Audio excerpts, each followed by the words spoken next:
Meyer backpedaling, running out of time, spinning away, and nobody open. Now he flips it up into traffic and makes a mistake. Tried to force the play, and it's intercepted. BJ Mays rumbling down inside the 10. This is 365 Sports. Bowling Green with no timeouts. Nick Singleton. Touchdown, Penn State. 365 Sports is presented by IdealMRI.com. High-quality MRIs for $497 or less. IdealMRI.com. Your health is important, so is your budget. Klubnik, undaunted, unafraid, complete, Turner, touchdown!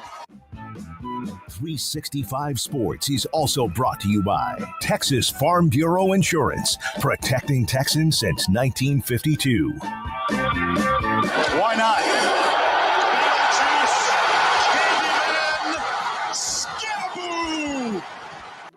365 Sports is turbocharged by Unite Private Networks. Find out more at uniteprivatenetworks.com.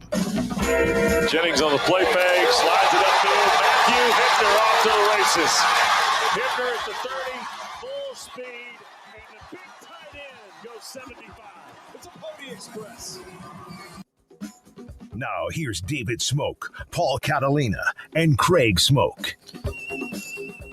It's our last Smoky-less day until Monday. He'll be back on air then. Paul Catalina, Craig Smoak.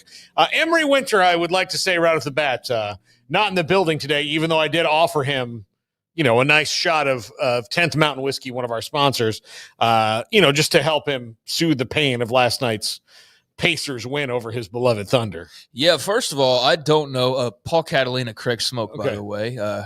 Garrett and Andrew behind the scenes. I don't know that he's back on Monday. I think he's back on Tuesday. Yeah. Oh, back on Tuesday? Yeah. Okay. Yeah, I think he's back on Tuesday for one. So not your last Smoky List show. So bear with us if that's why you tune in. And we know where you are, Emery. Yeah. Scared to show your face after that Thunder loss last night. No, I think he's not scared to show his face. I think he's in massive depression mode after that Thunder loss last night to the Pacers. Iowa State's Tyrese Halliburton, the Magic Man, once again. Great. I know we'll get to it, but great 15-minute window last night where you had the ending of the softball game and the ending of the NBA Finals game all kind of happening at once. It was pretty cool to be flipping back and forth. But, we'll get into all of that. And that's where Emery is. He's sulking. He's probably hungover, and he's pissed after that win that was right there in front of his OKC Thunder last night. Here's the thing. I cannot imagine last night being a Thunder fan, a Pacers fan, a Tech fan, or a Texas fan, watching those, how tight they were and how exciting it was. That softball game was a white knuckler. I mean, it really was. And both games have been really great. And tonight ends the whole damn deal. And we'll see who hoists that trophy. It would be not only big for Texas Tech, it would be so huge for the Big 12 Conference. It really would. So, yeah, I mean, 4-3, Nijaree Canady, you wondered how she'd bounce back from just the mental lapse that was costly in game number one. You wonder if Texas is just going to make it easy peasy, 2-0, go win that national championship and get out of Dodge. But credit to Texas Tech, man. They're really good. They're very talented in their own right, and she's the $1 million woman, right?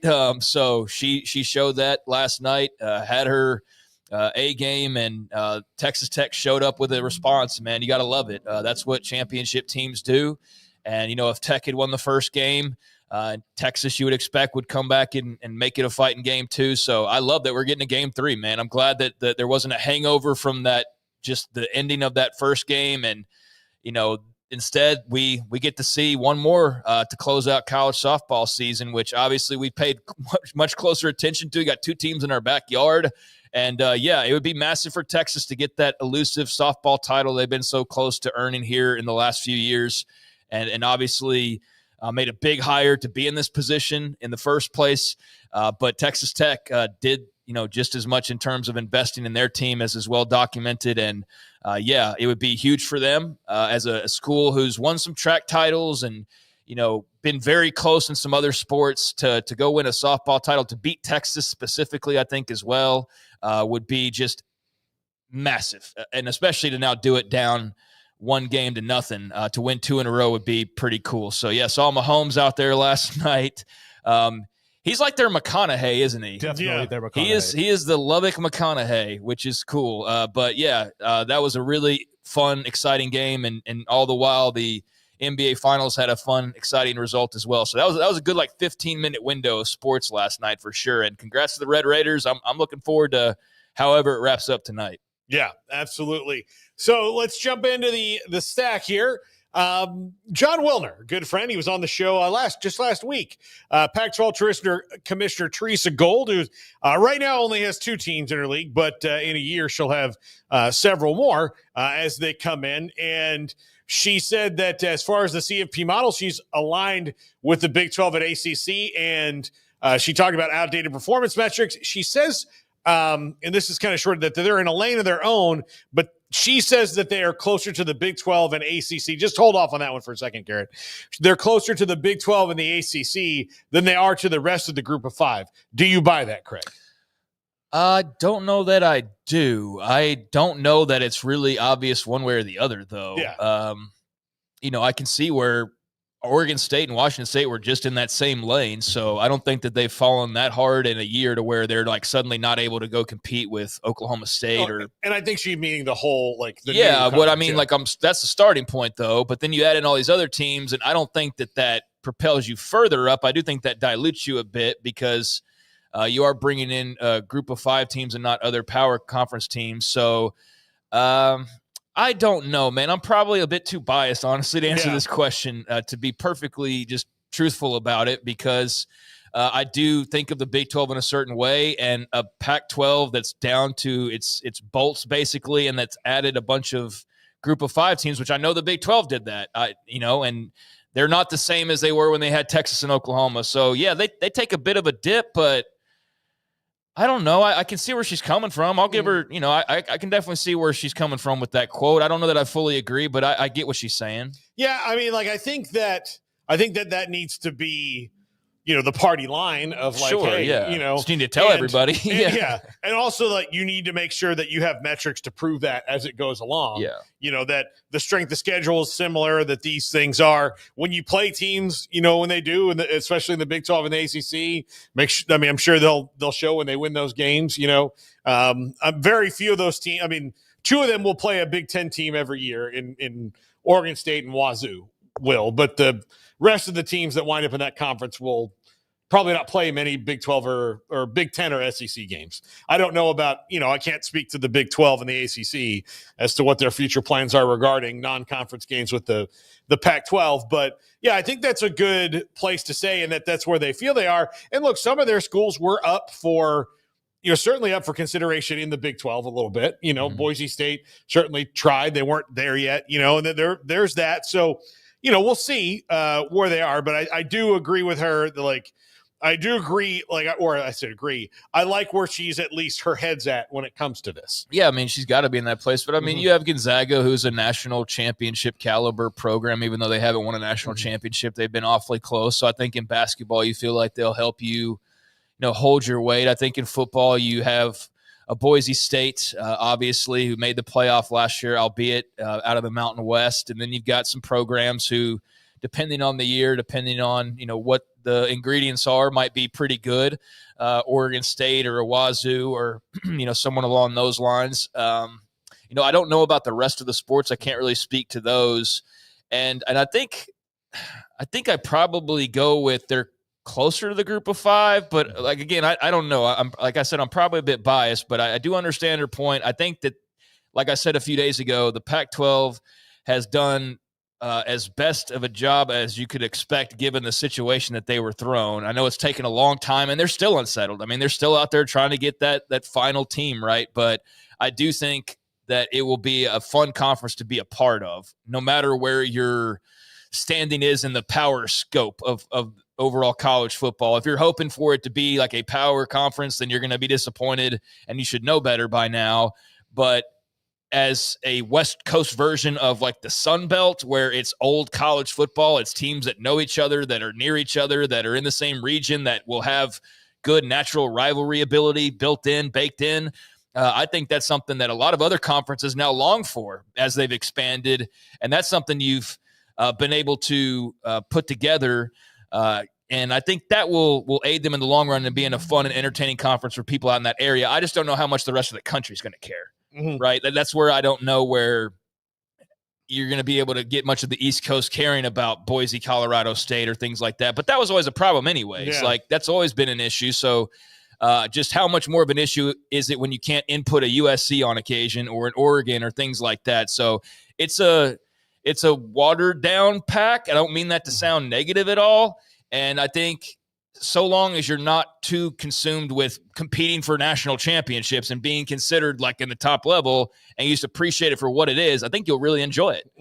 As it's just being a college football league that makes a lot of sense when a lot of these leagues don't make as much sense as they used to.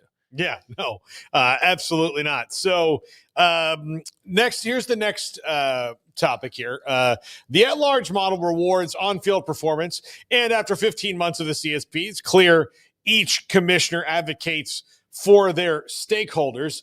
The metrics show stronger alignment with the ACC and Big 12. With her, she said, and outdated historical metrics no longer reflect today's changed marketplace. And about those metrics, that's where I really wanted to get into. We had like 4 quotes that we kind of condensed here, but I think that's another thing that every conference commissioner needs to say, especially given that the SEC and the Big Ten are going to put all of these things, and they're going to focus on things that happened before this playoff model existed, before NIL existed, before the transfer portal existed.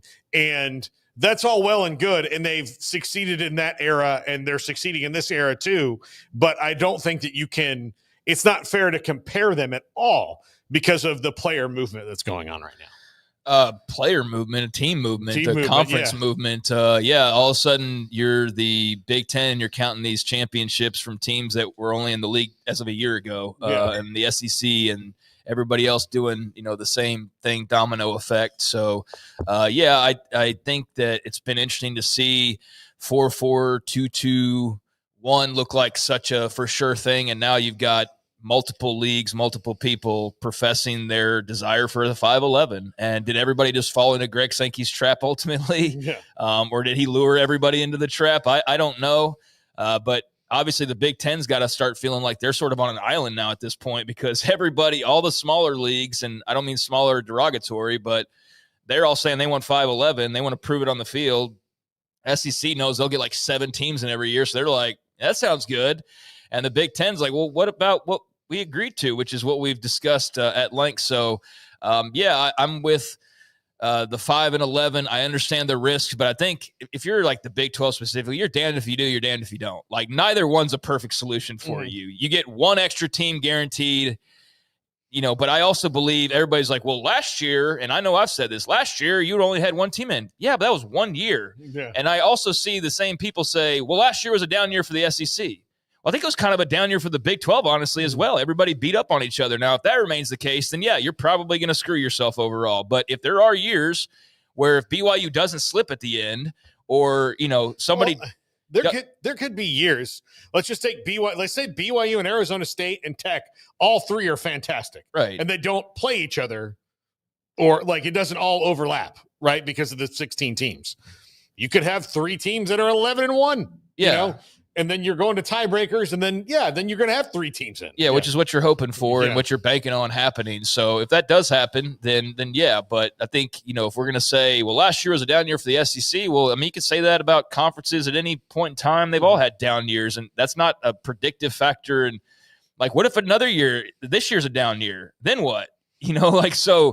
So yeah, that's not really an exact science type of argument. And I think there will be years where, BYU doesn't slip at the end, or Arizona State's even better than they were. And you can get 2 or 3 teams in there because of the fact, like you said, they don't all play each other and eliminate each other. But I'm with her on the metrics thing. I think leave it out of the hands of just human beings and just solely computers. There's a good mix that can be had. But if we're going to be using top 25 rankings and FPI and some of these, I don't like that idea. I think some of those aren't exactly the best tools, not maybe those specifically, but things like, I don't think we just need to use everything and just say, oh, well, the graphic looks good, so it makes sense. Like, I think there needs to be an actual dive into the information and not just take those things at face value as though they all mean the same thing. Does that make sense? Yeah.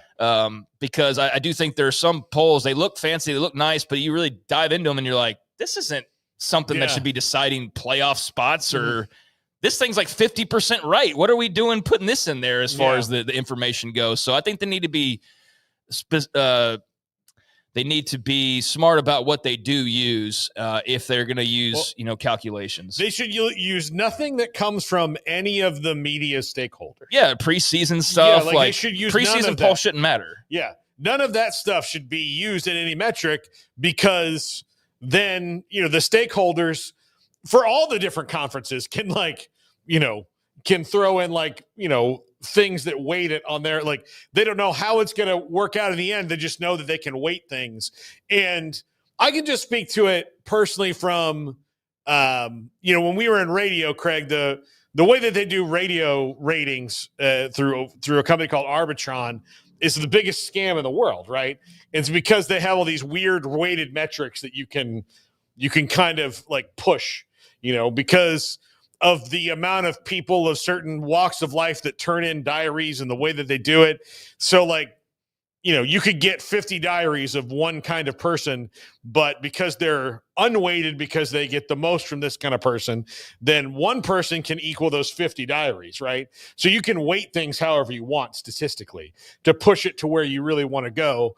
And so that's just kind of an example of the outside world of where it gets. So yeah, it needs to be based on those things like we talked about with the hockey yesterday of your opponent's win percentage, your opponent's win percentage. Like, are you beating good teams? Are you beating good teams who also beat other good teams? So that means all right, you've really, fought through because this team was proven on the field and those things. And then you take those numbers and you get, say, you get your 5 that you're automatic. And then out of the next 11, you'll probably have, on a max year, 20 teams that could fit any kind of bill. And then that's where the committee comes in and sorts out some of it through the numbers. Right? Yeah. Sure. Yeah. That's what I think. Yeah. Yeah. I mean, I don't know how they need to do it. I don't do well with numbers, but I think I've said 100 times now that some combination of a committee and computers would be the right thing to do, not one and not the other. There's got to be a way. There's a lot of smart people out there that can come up with a non-biased way to put in various formulas and come up with the right computer stuff. And I think if you don't give the human beings too much of an opportunity to maybe go a certain way or have a certain bias, you put good information in front of them, the information will speak for itself so long as it's not tainted, which is the whole point. That's why, preseason polls and things like that should be as far away from this as possible. But yeah, there's a way to do it, man. Let the nerds figure it out. And I mean that kindly. And let's get to the next step of this whole thing. But I do agree with Teresa Golden that the Pac-12 is unique. And I think the more you dive into the quote she actually said, she's not saying that they're one or the other. They're kind of in the middle of the Group of 5 and the Power 5. And I would agree with that. I think they are kind of in a unique spot on their own because their situation is so unique. And good luck to them. Still wondering when they're going to get that final team, as I know Pac-12 fans are, but I think she's done a good job, it appears, so far, and looking forward to seeing Texas State or whoever that ends up being that next announcement for them, and then seeing how that league plays out here over the next few years. But, 5-11 has suddenly become the popular thing, and so I wonder if we're headed there or if the Big Ten and SEC come to an agreement where we're back to the 4-4-2-2-1. But hopefully either way we get to an agreement sometime soon. When you said Greg Sankey lured everybody into his trap, I do feel like that could have very well I feel like that with everything he does. Because he, from the very beginning, didn't really want any automatic qualifiers. He even said, I compromised on the automatic qualifiers for conference champions because, and I've said this for years, Greg Sankey knows that if you tell them that he's going to get 4 for sure, this many for sure, then there's a chance he may not get 8. Because once you start filling things, then that you have to fill those things when he's going to feel in certain years. He would say they went to the AQ model. He's going to have a time where if they did that, they'll get their 4, the Big Ten will get their 4, everybody will get theirs, and then he will go on television and cherry pick why even the Big Ten may be lucky to have some of the teams that they have in. Everybody's sitting there screaming at Brett Yormark saying, "You're a doofus. What are you doing? You could have 2 guaranteed teams. Most year you won't have 1." I mean, that might be correct. Again, it's a perception thing. It's clear the reasoning. It's not a mystery as to why they're going the route they're going. It's been fully explained at this point that they know it's a risk. But, yeah, the SEC looks at it, whereas people are saying, Big 12, take your 2 and love that you even got 2. The SEC is getting 4. They're saying we're only getting 4. Mm-hmm. So, yeah, in the 5 and 11, you can get, 8 in there in certain years. So, yeah, I would think that he's probably feeling like a hog and slop, that everybody's starting to kind of turn that way towards 5 and 11 because he would stand to benefit as greatly as anybody. Yeah. With just open-ended 11 at-large spots to be determined, depending on how those are determined. Again, that would go back to some combination of computer and committee and all of that. I mentioned preseason polls. I don't like top 25 polls. Those are kind of funky, I think. So it would really be the devil in the details of how they go about those computer rankings. And so I'm glad that there's people like Teresa Gold and whoever else that are going to have their eye on that exactly. But, yeah, I think that Sankey's got to be happy with the developments of the last week after being like Mr. Public Enemy a week ago. We haven't heard a peep, at least as far as I've seen, and things seem to be going in a direction that they would be happy with if it ends that way. Yeah, no, absolutely. Some good news if you are a Connor Stalions follower. The NCAA and Michigan are meeting, and Connor Stalions is actually there, which is kind of surprising given the fact that he did not cooperate with the investigation, at least to what we know, or he's trying to, clear up any kind of thing so he can go work in college football again. But Connor Stalions' case is being resolved right now. Pat Forty from Yahoo is there.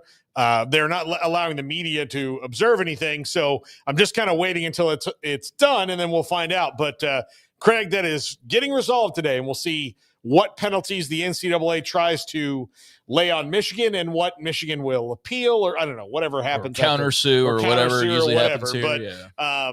It does feel, though, that on this one, especially given that they've offered to suspend Sharon Moore for some games, that they feel like they're a little bit between a rock and a hard place when it comes to this one and the public perception. And then the rest of the Big Ten is going to have a field day on it if they don't at least take some sort of medicine for it. So, but yeah, so that will be resolved after today. I don't know if we'll find out before close of business, but they have been meeting today. I could really enjoy a world where I don't hear the name Connor Stalions ever again. And we probably won't, hopefully won't after today. Yeah, I just don't care about the guy. So I think it's pretty clear Michigan cheated to some extent. I don't think that's really undeniable. But I don't have the fullest confidence that they're really going to get hammered too hard by the NCAA. I think it's one of those things where Michigan fans wink, wink, nod, nod, know that they were up to some scandalous stuff, but hey, they won the national championship, so who cares? And you're not going to take that away, so who cares? But yeah, this whole story, man, I mean, it's super shady, super slimy, and yet, it's not surprising that a college football program went to extreme lengths. I know it's just a question of how many people knew and who knew what and things like that when it comes to Michigan, but it's clear that there was some funny business going on. And it probably definitely helped them to some degree in their pursuit of a national championship. And they got it. And so who cares, right? They got their title. Yeah, beyond them getting stripped of the title, I don't think there's anything that's going to make me go too crazy over this. And I don't expect that whatsoever. Michigan's obviously tried to get out ahead of it, as you mentioned, self-suspensions and things of that nature. I don't know what to expect with the NCAA. Most courts are pretty clear-cut. I don't feel like this one's ever been all that clear-cut. You really can't predict what's going to happen. So I'm slightly interested. I know Ohio State fans, Michigan State fans, people who've been following this story have been intrigued by it, are super interested in the outcome. I'm sure Michigan fans are just happy that this is going to be resolved and probably hoping that they don't get dinged in some form or fashion. But, yeah, I don't know where this goes ultimately and if it's a big deal or if it's just a a big nothing burger at the end of this whole thing. I don't know. Yeah. I don't find the story, like I find what he did interesting, but I also think Michigan's done a good job of like damage control to make me not care in some ways. I was like, everybody cheats and it's college football. And it's like, man, y'all had a really kind of complex thing, it sounds like, going on though. And like, this dude's just kind of strange. And there's other coaches being accused of stuff. It's like, but what can you prove? I don't know. I don't know how to really take this story in at this point. Like, I don't really care. I also think Michigan did do something wrong, but like, I'm also just as fascinated with what they say about Central Michigan and Jim McElwain. How Jim McElwain thought it was a good idea to like let this guy come and do that. Yeah, I mean, that was definitely one of the more peculiar parts of that story as it was ongoing. That was very weird. And so, yeah, I'd be interested to hear more about that. Like, I'm not trying to just turn a blind eye to cheating. No, but like it's more complex than I think we realize when it comes down to how much did it really help? Like, right. Is that why they won the national championship? You had one of the best teams in the country by far, like deep talent, the best offensive and defensive lines. Those are the teams that win. But you also had all this talent and you knew the plays ahead of time. So I'm sure that helped a lot. Yeah. But like, to what degree did that help? I don't know. And that's why, do I think they should have their title stripped? Well, I'm not like a big anti-Michigan guy, so no, I don't know, and I don't know every detail of this case. So, yeah, I'm somewhat curious about what the result is here later on today, but it's not been something I've really obsessed over. I'll put it that way. No. I hadn't even thought about it until I saw Pat Forty's tweet this morning that he was there in Ann Arbor, waiting for the all of it to go down. And again, it's look, I don't think you should take the Astro title away. I think that I disagree with. Go ahead and take those bastards World Series away. I think they should have suspended some people, but they didn't, or at least more people than got in trouble for it. So anyway, Evan, this is really bad news for Oregon and for college football fans everywhere. Evan Stewart, Oregon wide receiver, suffered a significant knee injury that is being reported right now as a patellar tendon tear. That is said it's 3 to 12 months, depending on the severity of the injury. But if you're an Oregon Ducks fan, I would not count on the availability of star wide receiver Evan Stewart. Of course, he transferred there last year from A&M, and that is just a bummer for a player who's really, really good and really talented and would have been the number one target now that Tez Johnson is off to the NFL. Yeah, that's a huge loss for Oregon, and I hate that for Evan Stewart, who was sitting there primed with all of the signs and reasons to believe he could have a big cap off to his final college season and potential Oregon national championship run. And, all of the things that come with that. That's a team that you look at and you feel like it will be pretty good and is a program that's in a really great spot right now. And he's one of the reasons to like them a lot. And it's been pretty consistent. I mean, he's a 600-ish yard guy with a handful of touchdowns. I think this year you'd probably be expecting a little bit more, obviously for reasons you mentioned, like Tez Johnson no longer being there. But Oregon's recruited very, very well. They've done an incredible job there under Dan Lanning. Like, that really does feel as if he sits around, they might finally break through to that other side sooner rather than later. But yeah, that sucks, man. I think that just sucks for college football to have a really good player on a really good team that's not going to be available. And I'd hate that for that young man who's gearing up for his fourth and what I would assume will probably be his final season. And you get this close, you get into summertime, and just last week, whatever it was he was doing, you have this type of injury occur. I'm surprised it doesn't happen more often, to be honest, when you're talking about just thousands and thousands of players working out. But that stinks, man. That stinks for Oregon, for him, and for college football, that a really good player probably won't be on the field this year. Yeah. And if so, it'll be deep into the season, and we'll see where Oregon is. Maybe he's one of those like late season ads that you get right as playoff time hits or something, but I'm not banking on that, obviously. No, not at all. This is a bit of an interesting story, and I wondered about it, right here. Like, we're in the college basketball recruiting season where, the transfer portal is more or less dried up for what you need. So programs like Duke and others are bringing in international prospects. For example, Duke has the commitment from Dame Sar, who is from Italy. But we do have a travel ban from certain countries, and we have new visa restrictions that have come from the Trump administration. And the policy has caused concern for coaches and athletes because a lot of them think that they'll probably get to campus for August, but you can't practice with your team until you're on campus or any like officially here and all that. So it's going to put them behind in their workouts and all that because they should be there coming in the next couple of weeks. But a lot of it across the board appears that it's not going to happen. So I'm interested to see how large this delay is, because it's not just basketball, it's tennis and swimming and everything else that you can imagine. Track and field is a huge one that people will be coming in. So I'm interested to see how this affects those things long term. If they can get there in August, it's probably not that big of a deal, but 2 months without working out with your team can really put you behind the eight ball, especially if you have multiple international players like track and tennis normally do.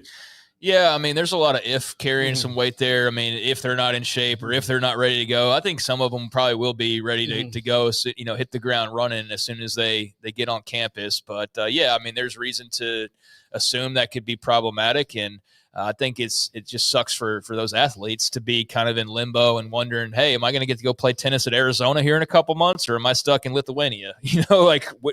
And so that's got to be a tough position to be in. I think there's enough politicians and state interests and things like that involved to where, they'll find a way to get this fixed. But that is something to, be aware of and to be mindful of with all the stuff going on right now, that could be something that's a little bit trickier than it used to be. And, I mean, I think like the entire tennis team, it feels like at least, is from like Eastern Europe, across the street here. Basketball's got a lot of international flavor.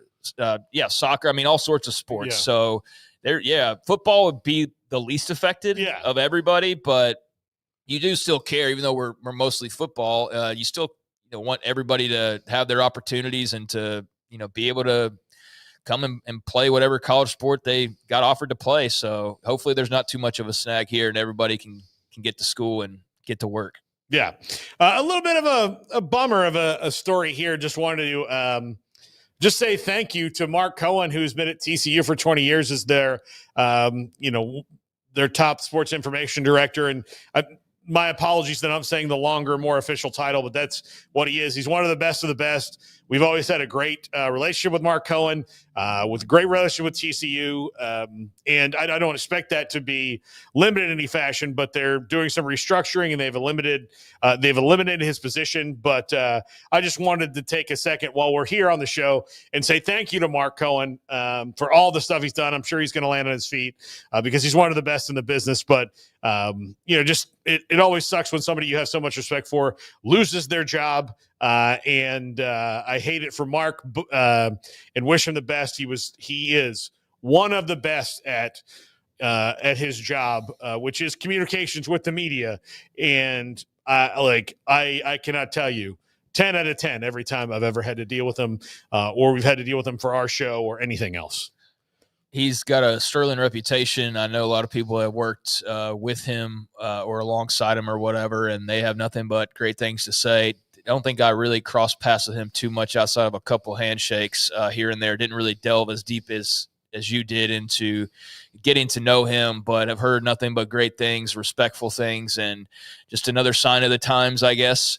And kind of shocking to see. You would think that somebody like that would have a lifetime job, would be the head of their public relations, but I guess now they've got to pay athletes so they can't afford his job. I don't know what the reasoning is. Restructuring, it says as well. So whatever that exactly means behind the scenes. But it's always unfortunate to see somebody lose their job, and he did a great job at what he did. And I think most people watching have no clue, obviously, but if you interacted with him while you were at TCU, this is a massive change for them and a massive loss depending on who you are. And if you worked in the media that crossed paths with TCU in some form or fashion, then you know what a loss this is and what a massive change it is. So, that's really unfortunate. I hate that for him. I'm saying that about a lot of things today. I hate that for that person. I hate that for this person. I guess it's one of those kinds of days. But, yeah, I truly do hate that for Mark Cohen. He did his job as well as anybody, and that still wasn't good enough for whatever reasons or because of changes. So, yeah, that stinks, and good luck to him. School would be really smart to scoop him up if you need PR or media communications, whatever the case may be. If there's a need for that, then look no further. Yeah, he's one of the best. He's out, and then Alan Cannon at Texas A&M, also one of the best, retired this year. Anyway, all right. Well, I guess we're out of time for this, so we can save some of that for later. Coming up, Mark Schipper, Fifth Down College Football, joins us. This is 365 Sports. With Employee Pricing Plus at Allen Samuels in Waco. Drive home a new Chrysler, Dodge, Jeep, or Ram with smoking hot deals that slay the competition. Only at Allen Samuels. You're going to love it here. Come by. Let's be friends. I'll never get used to this.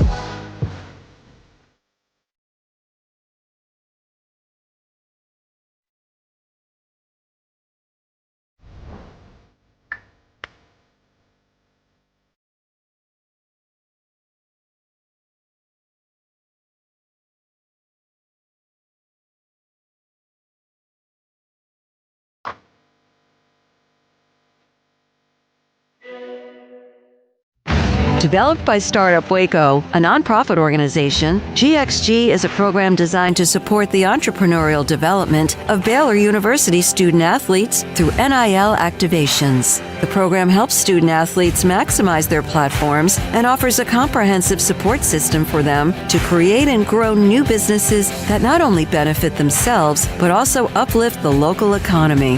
Fans who wish to support student athletes can donate to GXG via the GXG NIL Fund, BaylorBears.com/GXG. Contributions to support NIL activations through GXG can be made at BaylorBears.com/GXG. For more information, follow @GXG_GreenXGold on social media and visit the official website www.gxg.startupwaco.com. GXG, empowering student-athlete entrepreneurship and uplifting the local economy through NIL activations.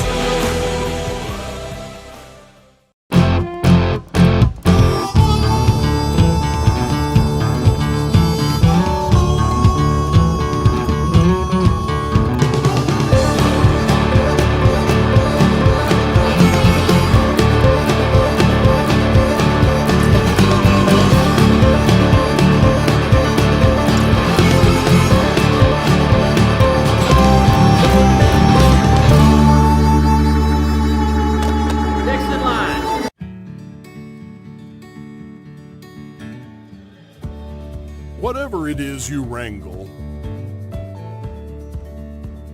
whatever seeds you sow, no matter what you nurture or what you choose to grow, at Texas Farm Bureau Insurance, we're proud to protect all Texans. The Jeep Celebration event is on at Allen Samuels in Waco. Get the luxurious 2024 Jeep Grand Wagoneer with a huge $13,000 dealer discount plus 0% financing. Or take home a 2024 Jeep Wrangler Rubicon, $15,000 off or 0% for 72 months. Plus, drive a 2025 Jeep Compass for just $25,900. Big savings, legendary Jeeps. Only at Allen Samuels in Waco. Come by. Let's be friends. This is 365 Sports. The 3 o'clock hour is sponsored by Waco Custom Marketplace. Meats, sweets, Texas treats, and a cut above the rest. 425 Lake Air Drive, Waco. Welcome back. Paul Catalina, Craig Smoak, and Mark Schipper. Fifth Down College Football. Mark, I reached out to, I guess Smokey reached out to you last week, and I talked to you this week about getting you on because you have some very strong opinions and thoughts about the college football playoff model. You are not a 5-11 guy, are you? No, I'm not. And it's interesting. I really have changed my position over time. I was originally I would say it would have been a 5+11 guy. Conference champions are the only auto qualifiers we should have. The rest should be picked. But I have absolutely right. I've come off that position, and I no longer think that would create the best postseason for the sport. So what would, in your opinion? Well, some type of auto qualification format. They've talked about the 4-4, 2-2-1, or something along those lines where conferences, not teams, are guaranteed a certain number of bids. And I think that is the way to go because it will protect regular season scheduling and allow teams to have some courage in the out of conference. It likely means that the conferences will unify in a number of conference games per year. 9 games will probably be the number. And it will create a situation where then remains compelling up through the very end with conference auto bid slots outside of the league championship game. Essentially, no one else in a league would be guaranteed a spot in the playoff, and they would play in high stakes play-in games, and we would have the high stakes drama that everybody who loves college football loves the best back in the sport. We've been drifting away from that in certain ways based on changes we made. And an AQ system for leagues, I think, would allow us to claw back some of that. Mark, they're still deciding, obviously. I mean, they can always come out on Monday and say, hey, the SEC is going to play a 9th game. We're going 4-4, 2-2-1, right? Like, that's still very much in play. I know 5 and 11, the big bugaboo is the committee and just allowing a group of people to decide so many at-large spots. But do you think it would be void of drama, or do you think there would still be some of that? Because, hey, there's suddenly – there's, what would it be, 11 at-large spots up for grabs. What's the downsides, I guess, in your mind? And do you think there is any upside to that model if that's, in fact, where they go? There would be some drama, probably towards the bottom more than the top, but I think most of the drama would be based around where the seedings would be. It's not just that there's a problem with a committee picking the postseason. It's who that committee would be, what metrics they would use, and what masters they were ultimately serving. I think it would be very difficult to get a non-compromised committee to pick the postseason in any kind of way where year over year people said, yeah, this is a totally legitimate field. There are too many extremely high stakes business interests involved with this to have more than half of your field, double your field basically, picked by people in a room rather than the teams competing. I think that if you get a committee, they have such a hard time developing a strength of schedule and a metrics model that they'll release publicly or that works well or that people can understand. I think what you get is a lot of teams being as cowardly as possible, as safe as possible, if you want to look at it that way, in the out of conference in order to build up records that look better than they actually are. So I think we'd see a lessening of competition across the sport and just get a less interesting game overall as people played it safe and ultra conservative. Mark, what if they did it how hockey does it, where they have a committee, but that committee is beholden to an RPI metric, and to qualify, you have to hit like certain benchmarks? I'm not sure what model hockey has gone to. I grew up in Minnesota. I love hockey, but I've kind of fallen off the NHL, so I'm not exactly sure what they use. If there was to be something, I understand what you're saying, though. If there was to be something like that, I mentioned it in the last answer. The biggest problem this sport has had, whether it's the BCS or what's going on now with the postseason, is they cannot get a metric, a rating system that works consistently or churns out results that people are even reasonably happy with. There's always a controversy. There's always something left out, like margin of victory doesn't matter, or something that a statistician will say, well, without this number, this metric is an illegitimate number, but college football doesn't want it because it's cruel to use, scoring differential in your statistics, which they had with the BCS, whatever else it might be. If they could really lock in a process for selecting the teams that everybody knew exactly what it was and they just followed it precisely year to year, that would be the best possible outcome for that model. But with this sport, as we've seen, they just can't seem to do that. And every year it's like, what did you guys talk about in this room? How did you arrive at these decisions? And and if you asked everybody in the room, they give you a different answer of what exactly they were looking at to come to their choice. So it's been frustrating from that perspective. Yeah, it sounds simple. Like, I'm all on board with having a mix of committee and computers, but like you point out, I mean, getting everybody to agree on anything is nearly impossible in this sport, including the computer metrics, which you would think would be pretty black and white and people could all agree on. But alas, that is a little bit more complicated. When you hear Brett Yormark, knowing where the Big 12 sits in the big picture right now, say, I know it's a risk. I know there's, like last year, years where we might only get one team in, but the hell with it. We're not going to go the guaranteed 2 route. I mean, what do you think? It's definitely a gamble. I think everybody realizes that, but your thoughts on the risk on the part of a league like the Big 12 and going the only guaranteed one representative route?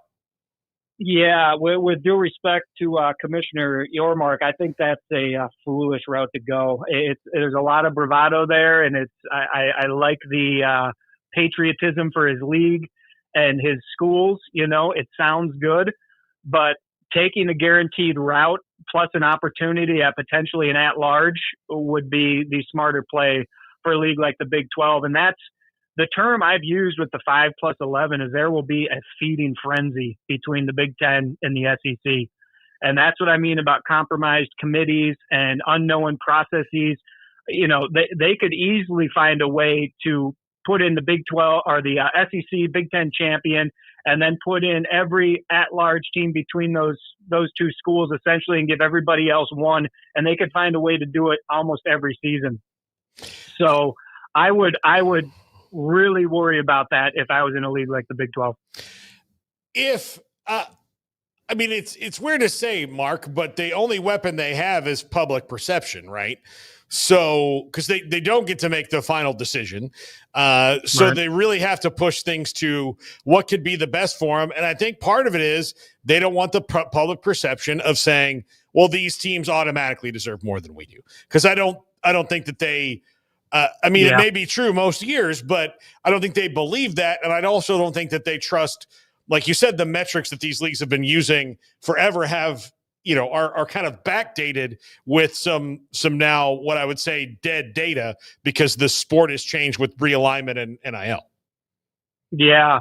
Yeah. I would call that pride, maybe excessive pride. And I don't know what you get a slug of whiskey and swallow that pride and take auto bids and go beat them on the field. The best thing to do is beat them on the field, obviously. And the more teams you can get into that postseason, the more opportunities you're going to have to embarrass them. And that's the best revenge by far. So I get that. I do get that because you're playing in now the Power Four, rest in peace, old Pac-12. We miss you. I get not wanting to share a sport ostensibly and have them say, well, we are the Big Two. We are without a question better than the rest of the sport. That's painful. It's maddening. I guess use that anger and that embarrassment to get good and beat those guys because I don't think it's right either. And I don't like the direction we've gone with the conferences, but that's the situation right now. And so the guaranteed spots and the chance to compete on the field, I would consider the most important thing to consider here and, swallow that pride and get angry. So you just mentioned rest in peace to the old Pac-12. The new Pac-12 still undecided. They need another member. We know that. But they have made some moves in bringing in some teams. And Teresa Gold talking today about how they prefer 5-11, which makes sense because there's just more at-large spots to get, and they're not going to be blessed, with AQs like the other leagues at this point. What do you think of what they've been able to put together? And she also made a comment about how they're not closer to the G5 than they are to the Big 12 or the ACC per se. Maybe they're kind of in a league of their own. How do you view where the Pac in its new form sits and how they've all put it together over the last year? Yeah, they're doing their best with just a horrific situation. If anyone would have said any amount of time ago the Pac-8, Pac-10, Pac-12 is going away, I don't think it would have been believable. When you talk about the history of the sport, the kind of Big 10, Pac-10, SEC were always kind of the three on top, and the other leagues were there too. But the idea that the Pac-10, Pac-12 went away is just insane. So they're doing the best they can. I would kind of agree with the idea that they're a tweener league, like not quite fish or fowl yet. I guess they're what's the status on the pursuit of UNLV? They're still after the Running Rebels, are they not? Yeah, but the Running Rebels kind of committed to the Mountain West. I mean, I think they've been demonstrative about it. I guess they may be doing that to maybe get a sweeter deal. Right. Yeah. So I guess UNLV would be a huge get for them out west. Yeah, as they stand now, they've got some pretty good programs. Obviously, Boise State has a great recent history. Fresno State's been pretty strong. San Diego State can be good at times. So, they have some schools that have won in the past, and we're going to have to kind of see where that goes going forward. It's still a mess out there, in my opinion. Mark, I also saw the way that you reacted to, and I kind of want to dive deeper into when you talked about not having the stakeholders, especially the media stakeholders, in the room. That ESPN FPI thing that was released. Normally, you can look at it as this is just off-season clickbait filler, but if you take a kind of a wider view of it, ESPN, Fox, CBS, NBC, these big media companies have stakes in the teams that are in the playoff, and ESPN in particular with the SEC. And when you see teams that have an FPI index like that are super high, like Auburn, who haven't made a bowl game in 3 or 4 years, like that, it makes you go like, well, like how much of your thumb is on the scale, even though you say that it's not? It looks terrible. It looks terrible. And as we all know, as much as anyone claims otherwise, early season rankings and where teams are ranked when they play matters. It always somehow ends up in the conversation or in a metric or in something. So when you begin a situation like that with, that ridiculous rating where every team in the SEC is that they somehow managed to put 16 teams in the top 10, it's like, what's going on here? And that's what I talk about with compromised stakeholders. ESPN is in a $3 billion deal with the SEC. They're in a nearly $8 billion deal with the college football playoff. I don't really care what your words and claims are when your business relationship is of that nature. It's not just human nature. It's the way of business. It's the way of surviving and thriving in business and staying on top, that you are going to maximize your returns on those colossal entertainment outlays that you've made. So the idea that ESPN can back away and look at the SEC and the college football playoff objectively and not say they don't want the biggest brands and the biggest ratings and the highest priced sponsors as part of that, I just flat out don't believe them. It's just public relations as far as I'm concerned. So I find that kind of stuff disturbing, which is why I like the more auto qualification model, where it's like these teams play in, they win on the field, and they earn their opportunity in the postseason, as opposed to a backroom committee is picking our postseason. So, there's all the talk like the ACC or like, hey, we need a Feinbaum, we need a this. How do the other leagues because you can't just do it, right? You can't just make one. Right. How do the other leagues then compete with all this? If you're the Big 12 of the ACC, how do you sift through that mud and finally get to where you can talk about it in a, if it's the 2025 playoff, the 2025 is the only thing we should bring up. Yeah, well, college football fans in those regions need to have a lot of kids, and they need to indoctrinate their kids into an intense love for the sport, and then they need to get them into broadcasting. Yeah, a lot of that with Feinbaum and the SEC, their motto famously is it just means more. It's a football obsessed section of the country. It has been basically since they really got serious about the sport in the 1920s. It comes down through the bloodlines. And so that kind of stuff that works in the Southeast works because that's the organic culture. They don't have to make it up. It's not like Feinbaum, some kind of plant, and people were lured into liking him.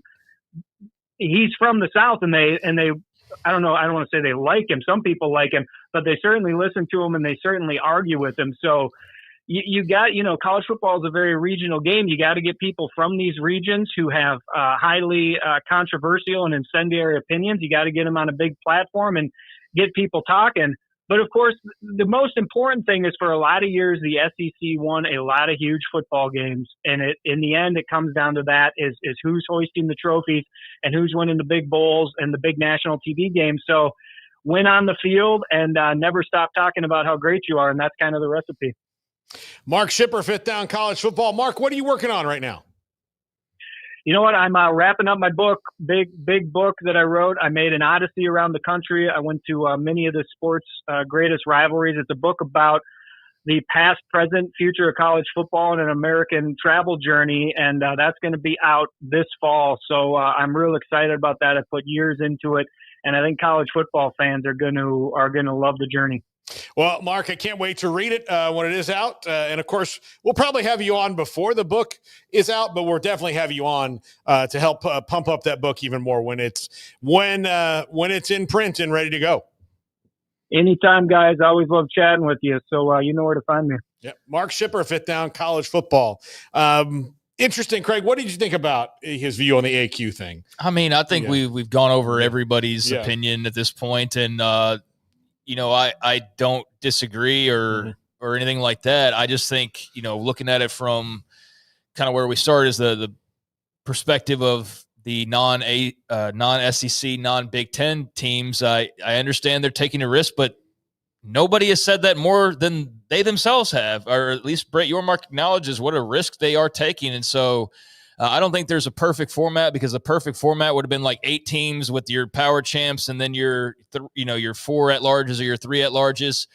But they didn't want to do that because that didn't make them enough money. So we got dealt the hand of moving right past what would have been a logical next step and zooming into, whatever this next step will actually look like. All this debate, though, is kind of going in circles, and people kind of have their opinions on it. And I think – you're damned if you do, damned if you don't, like I said earlier. So I don't think there's a perfect solution for anybody in the Big 12 or the ACC of the 2 options that you have. I think it's a big risk, and probably bigger for the Big 12 because they don't have a Clemson or they don't have a Miami, a team like that involved. So but what's the alternative? You're demoting yourself and probably never being able to crawl back up. So again, I think it's damned if you do, damned if you don't. The only solution is go out and win championships and win big non-con games and win big games against other big power teams and just have that add up over time.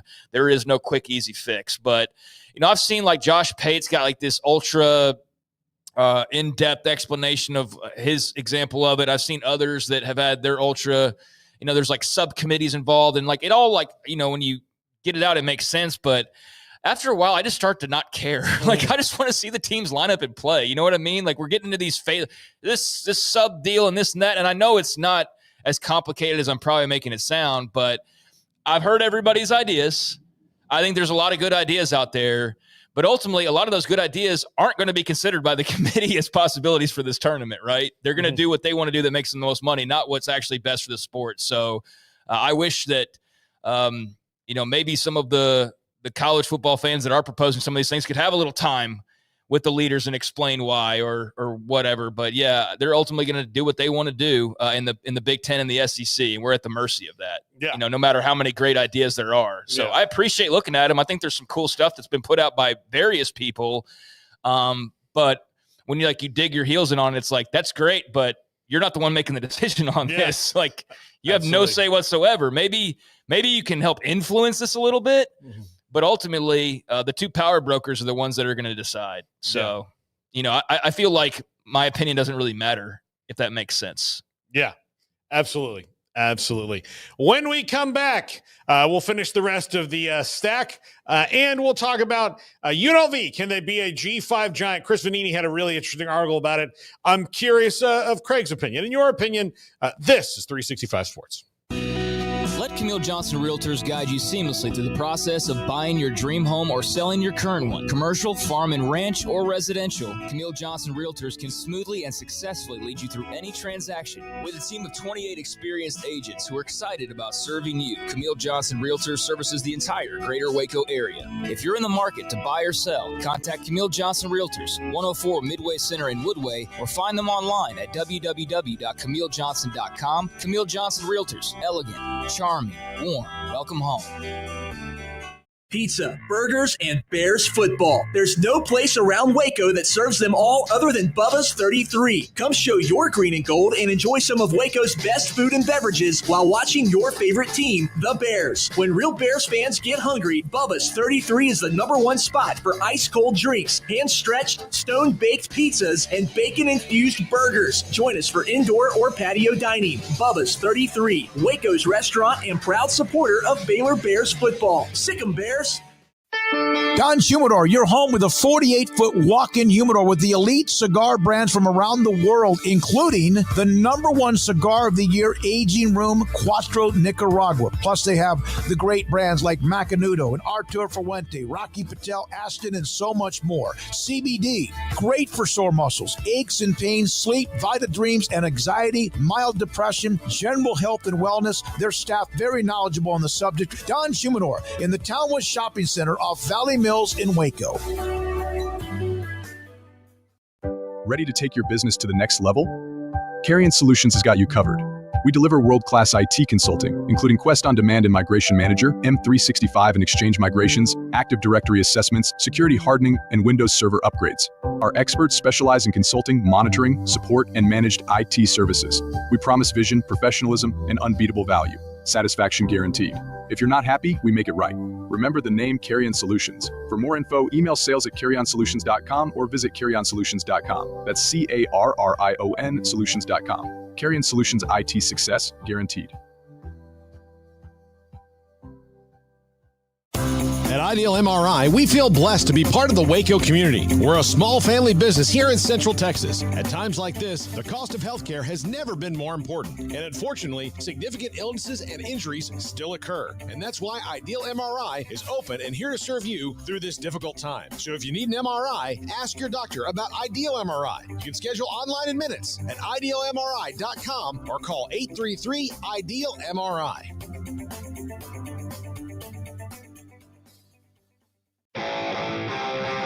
This is 365 Sports. Text us at 254-339-1122.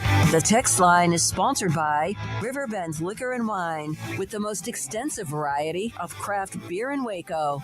A hidden gem on Lakeshore Drive and 19th Street.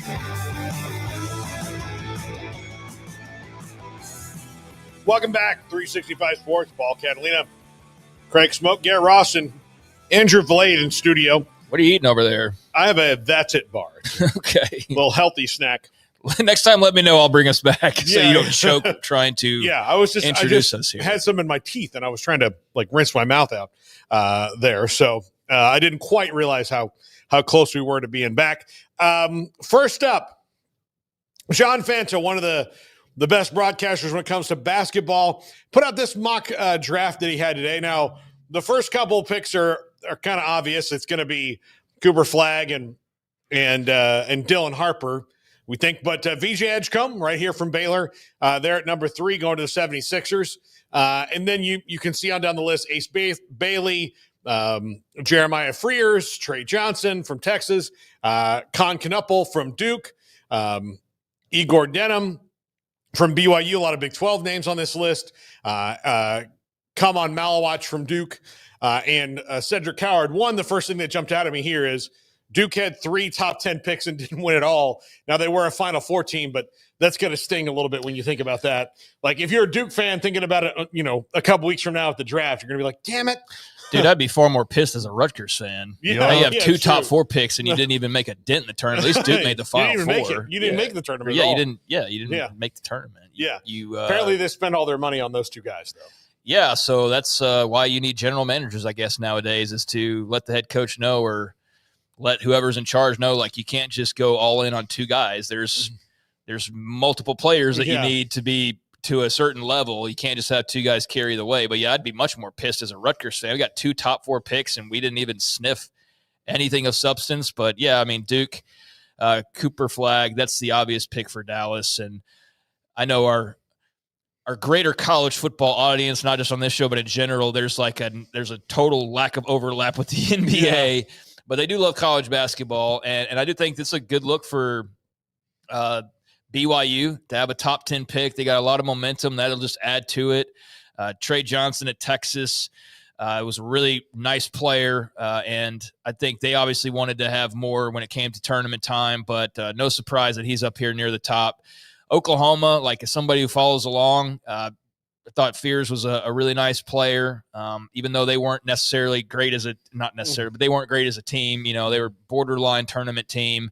VJ Edgecombe, happy for that young man. Scott Drew's really putting him in the draft. It's not resulting in what the college-based fans want. And now they're like, we need to get back to where we were. It's like, folks, your national champion was built on like 6 years and transfers and all that. I don't think the problem is that you're having NBA guys now. I think it's just like that was magical, and I think you're still trying to figure out and overcome things in certain cases like injuries that are throwing curveballs your way. But I think this idea of like, well, I don't want any more top draft picks is just asinine. Like that's why you're not winning the national championship a second time. It can't hurt to have a top 5 pick nearly every single year in the draft at this point. So the way they've built up their NBA roster the last 5 years in particular has been really impressive. And as a severed Mavericks fan, I'm happy for that franchise that they're going to get a great player in Cooper Flag. That's good for them. Good for them. When you said severed, I thought you were talking like severance, where you just don't remember. No, that word popped in my head. It didn't make as much sense when I started to actually say it in a sentence. But as somebody who's severed ties with the Mavericks is more of what I was going for. As a fan, there we go. That's what I should have said.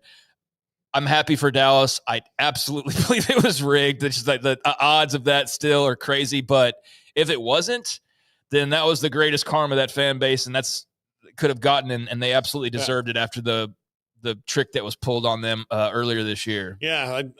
I have these like things in my head of like Nico and, at the pre-draft camp and all these things. And then they get the number 1 pick. And if I'm anybody in the Mavericks organization and he's like on his phone at all, I'm like, nope, you don't need to make phone calls. Yeah, go grab it from him. Don't do that. I see a lot of articles about, I know they won't do it, but here's why the Mavs should at least look. And it's like, no, shut up. That's, by the way, I want to push back a little bit. The FPI is not clickbait. Yeah. The FPI is just what it is. You can take it however you want to. Clickbait saying bombshell in all capitals over the most mundane thing that's like not even anywhere close to happening or realistic. I think that's more clickbait. Clemson to the Big 12, kind of thing. Yeah. That's clickbait.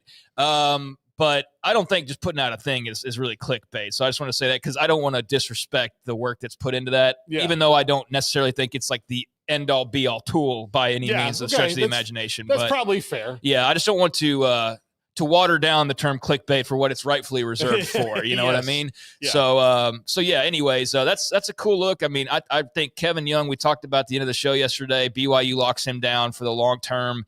You got these NBA jobs, particularly Phoenix, that opened up, and he was in consideration for, if not a lead candidate for. So they were able to, do their whole thing like college football teams have to do, like stay away from our coach, and we're going to re-sign him. And I think that was the no-brainer move for them. But you put a guy in the top 10, you're bringing in the number 1 player.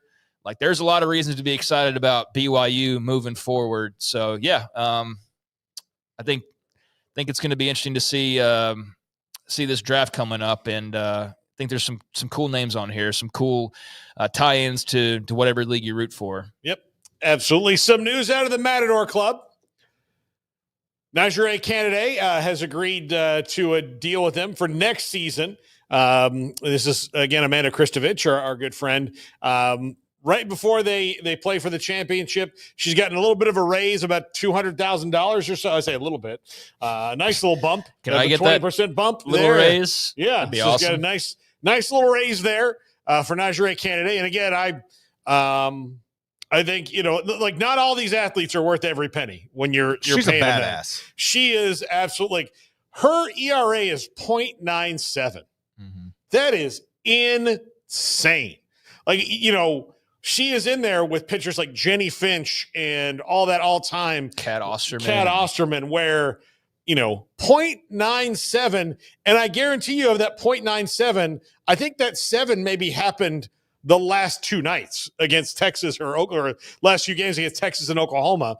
Some of that was even a little bit lower going into the College World Series, where obviously you're going to probably give up more runs because you're playing against the elite of the elite. But man, she's fun to watch. This also, I think it's very cool because Major League Baseball just made a big investment and bought the AUSL, the Professional Softball League. And if you want, and the thing that's unfortunate for them is that they didn't do this a long time ago. So Jenny Finch, Cat Osterman, you're not going to have those people in it, right? But you now have after next year, a big time player coming out in Nijaree Canady, who you can launch the kind of your push on the league around. So that's pretty cool. Yeah, those girls you mentioned are like we're way past that time period now. We're like a couple generations past that. I say it's unfortunate for them because I think that, and look, Jessica Mendoza, who's on ESPN now, is a great softball player as well. I think that there were some great players who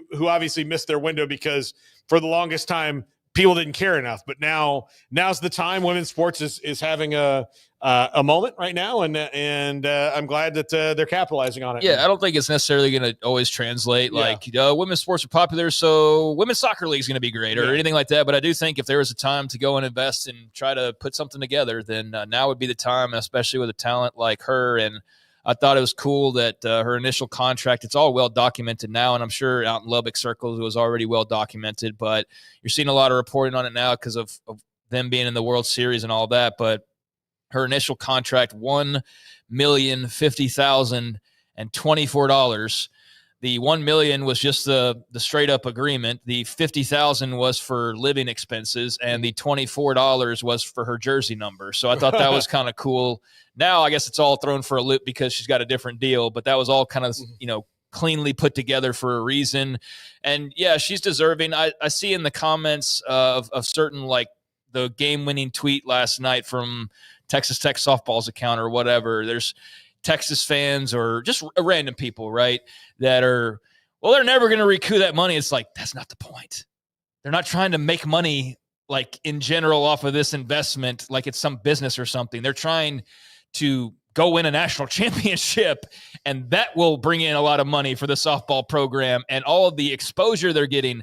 How much I have talked more about Texas Tech softball in the last 3 days than in my entire life prior to this week, like easily. And I would say there's probably a lot of other people. The majority of people are probably the same way. So that's where your return on investment is, that thousands upon thousands, if not millions of people know who Nijaree Canady is that did not know that before this week or the last couple of weeks. The amount of girls that will want to go play for Texas Tech softball now because they played for or have won a national championship.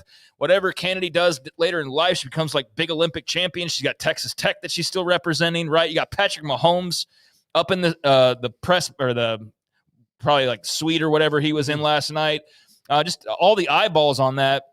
I need to look on what the rating was because we said yesterday the game one was like 1.2 million. It's right there. Like, it was 2.1. 2.1, and the Stanley Cup was like 2.2. Exactly. It was like right behind it. So like there's your return on investment. This isn't a money-making thing so much as a straight up like, well, we better get $500,000 back or this will be failed. It's like, no, it's already paid off. Like it's only like going to go even past their wildest expectations if they win tonight. So good for her. I think the expectation based on a few weeks ago was always that she was coming back because, again, where are you going to go? Where are you going to make more money than where you are right now? So that's got to build excitement. I'd imagine season tickets are already probably sold out if they're on sale for next year. She'll attract talented players to come play with her. So brilliant move by Cody Campbell. It got panned at first because people are like, what the hell are you doing? One player can't make that much of a difference, and she hasn't done it all on her own. But this is exactly what they wanted, was where they are right now. And it doesn't matter if they get $5 back for it or not, because that's going to be coming in waves, all of the money they get from the exposure. Having an elite pitcher in softball that push you over the top, because there are probably, of the teams that made the entire field, there are teams that their lineup hitting-wise and defensively is probably just as good as most of the other teams. Like, look, Oklahoma's they've got the best player in the country at pretty much every position out there. But, all the people that are not, like the girl who didn't go to Oklahoma because the other second baseman her same year went there, and she went to Auburn. Well, she's really good too. But it's the elite pitchers like Nijaree Canady that can get that, like, that puts you over the top. I mean, that's what you need. They're like Kat Osterman's Texas teams. Like, look, I saw her play when she came out here, and she was unbelievable. But the Baylor team she was playing against, like player for player, statistic for statistic, was pretty even with that Texas team. The difference was Kat Osterman was unfreaking hittable. So, when you have that on your side, it's a totally different thing. And so that's why it is like, was it worth $1 million in the classic business sense of ROI and the people who are paying it going to get it back? No, but the program will. And look, Cody Campbell and the Matador Club did not enter into this. They're not private capital, right? They're not coming in to invest. They're not what trying do you call it? The private equity. Yeah, they're not private equity. They're not trying to invest and then get it back. They are spending their mad money on the thing that brings them joy. So some people buy yachts. Some people donate to their athletic Well, if you're program. a Texas Tech fan, you're not even blinking about this. You're some random trying to poke holes in it. You clearly just don't know what you're talking about, or you're a little bit biased because she's coming back or whatever. But this is the logical conclusion outside of, I guess, getting back in the portal or something like that for even bigger money. But Tech's got the money, so she's in a good spot. They're in a good spot. Tonight ought to be great for softball fans, and hopefully it's just as good of a game as we've had the past couple of nights. But, good for her. She's definitely earned her weight in gold at this point, and especially if they win the night, then my God, that might seem like a low number actually for her. Yeah. All right. We talked about the Pacers win already last night, and Emery's not here, so we can get a little bit more into it than we did. But, man, they're down 15 in the fourth quarter. I watched every second of it. Tyrese Halliburton, they let him go right to the spot he would pick to make that shot.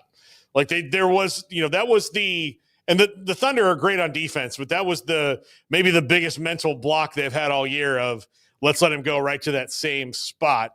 Holy cow, what a comeback. Rick Carlisle is just, he really believes in his team. And Tyrese Halliburton is not popular unless you're an Indiana or you're an Iowa State fan. A lot of people don't like him. Emery especially, I think that's his least favorite player in the NBA right now before last night, and now it's just gotten even worse. So I always thought we were going to have a bit of a series, but that is a gut punch to go in game one on the road and come back and do that right at the end. That can build a lot of momentum. Yeah, I haven't paid much attention to public opinion, on Tyrese Halliburton. I know a lot of people don't like his father and his antics, but great thing for Iowa State. They've got a really good deal going on right now with the attention that Tyrese Halliburton can bring the program, as well as Brock Purdy. I don't know that they've probably ever had two guys in two major sports that are this exposed and high profile. So that speaks really well of Cyclones athletics. And so they got to really embrace and enjoy that. And it seems like they are. And man, last night was snatching victory from the jaws of defeat. So yeah, that was an incredible comeback and incredible finish. And he's done that time and time again throughout the year. So I like that. At minimum, it turned the series on its head, and all of the thoughts that, hey, this is going to be quick to the point, pretty one-sided, that, well, not so fast. We might actually have a bit of a series after they go and steal one on the road. So I think that bodes well. I know there will be the constant talk about the markets and this and that. Like the whole conversation I saw when I popped in on Twitter last night was about the ratings and like, who gives a damn about that, especially in the midst of a game. So I could care less what the TV ratings are because I'm not a TV network executive. I just want a good series, and last night ensured that it's at least be interesting here at the outset. If it remains that way, we'll see, obviously. Yeah, absolutely. All right, Garrett, the Stars have fired Pete DeBoer. Mm-hmm. Do you agree with this decision? I don't necessarily know that I agree with it. It's expected to unfold because if you go back and look the entire time he's been there, which was 3 years, he got them to the finals, but they were never able to get over that hump. If you go back and look before he was hired on at Dallas, he had Las Vegas in this exact same position. They were right there. They were on the cusp of winning. They just weren't able to do it. The Dallas hires him from Vegas, and the Golden Knights go on and win the championship. If you look at all the money invested in this that Dallas has done with their roster changes, there's no reason that they shouldn't be in position to finally get it done. I think what it really comes down to this decision was how he handled Jake Ottinger in that game against Edmonton, where granted Ottinger got out to a bad start, and I know the numbers DeBoer put out there backed it up, but you cannot leave the best player, the face of your franchise, on the bench the entire game when your season's on the line. At the end of the day, when it comes down to that, it comes down to a coach and a key player. The coach is always going to get the axe. I think he could have handled that where you put Otter out for the first period and then bring him back in. And if he gives up another goal, then you leave DeSmith in there and kind of let it ride like that. But the fact that you just took him out a few minutes into that game, your season's on the line, you never even elected to put him back in, and you find yourself in the same position you've ended up in the three previous years, it was bound to happen. Yeah, I think it's be careful what you ask for. Exactly. I mean, because you've been to the conference finals, was three straight, yeah, 3 straight years, and it's kind of like the Knicks, making their move where it's like we feel like you've taken us as far as you can, but we need somebody to take us over that hump, and I can understand that logic, but there's also a good chance that you slip right back down and you don't make the conference finals for a long time. So it's a tricky decision, but I do know how much I heard about the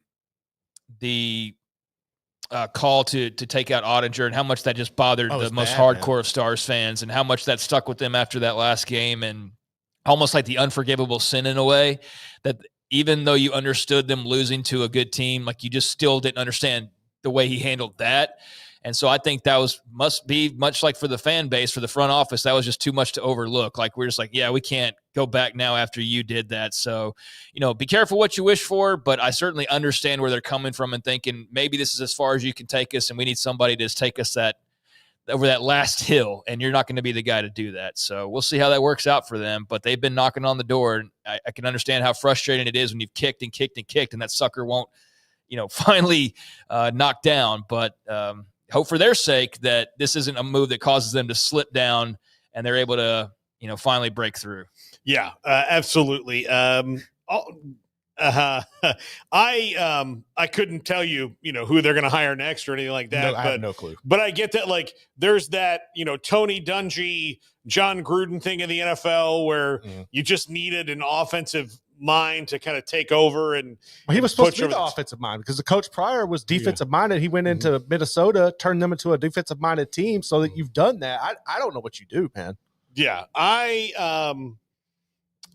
wonder, they need to hire Kirby Smart. There you go. Yeah. Like, I Get wonder Saban what you out of do. retirement. How do you do it? Their roster is pretty well built. It's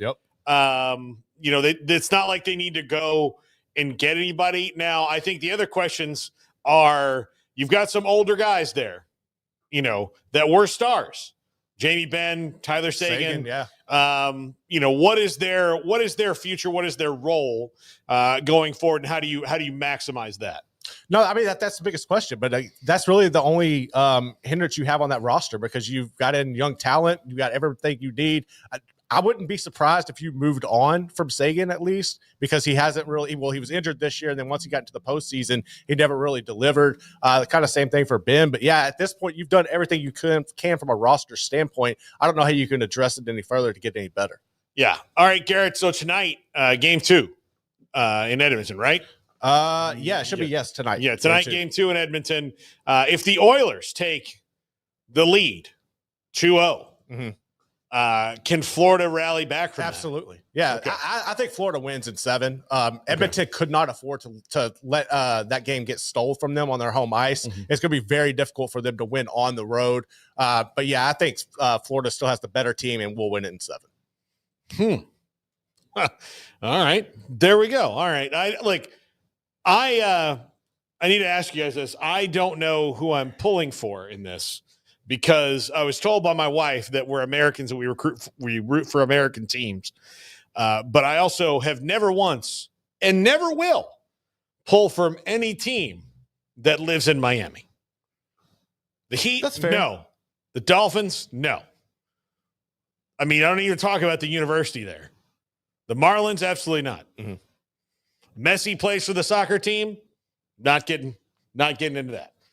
Sorry, that's a bummer that's where he had to go, but no. Like I do not cheer for teams from Miami. I just don't do it. So it's hard for me to watch and be like, oh, America. I just can't do it. So I just have to watch and, just enjoy it. And look, I think Canada needs a win. There's a country. It's been a rough year for them, so I don't know. Yeah, but I'm down for that. Yeah. Anyway. All right. When we come back, Levi Weaver of The Athletic. We're going to talk baseball with him. Don't do that very much, but Levi's a great writer for The Athletic. I really just wanted to, hey, we're in summertime. It's baseball time. Let's get Levi on and talk to him. This is 365 Sports. Alan Samuels House of Travel is a full-service travel agency with highly experienced travel consultants plus support staff with over a combined 150 years in the travel business. They are ready to take care of any travel situation for you, your family, and your business, and with the kind of knowledge to complete a seamless itinerary trip start to finish. They will search for the best deal to accommodate your budget from air to cars, ship to shore, hotel, and even meeting space. Name a destination and they've been there. They know the places to go, and international and missionary travel is one of their unique specialties. Alan Samuels House of Travel, celebrating 50 years in business. Call Connie, Sherry, Linda, or Bambi at 254-776-2560 or find them on Facebook or at houseoftravelwaco.com.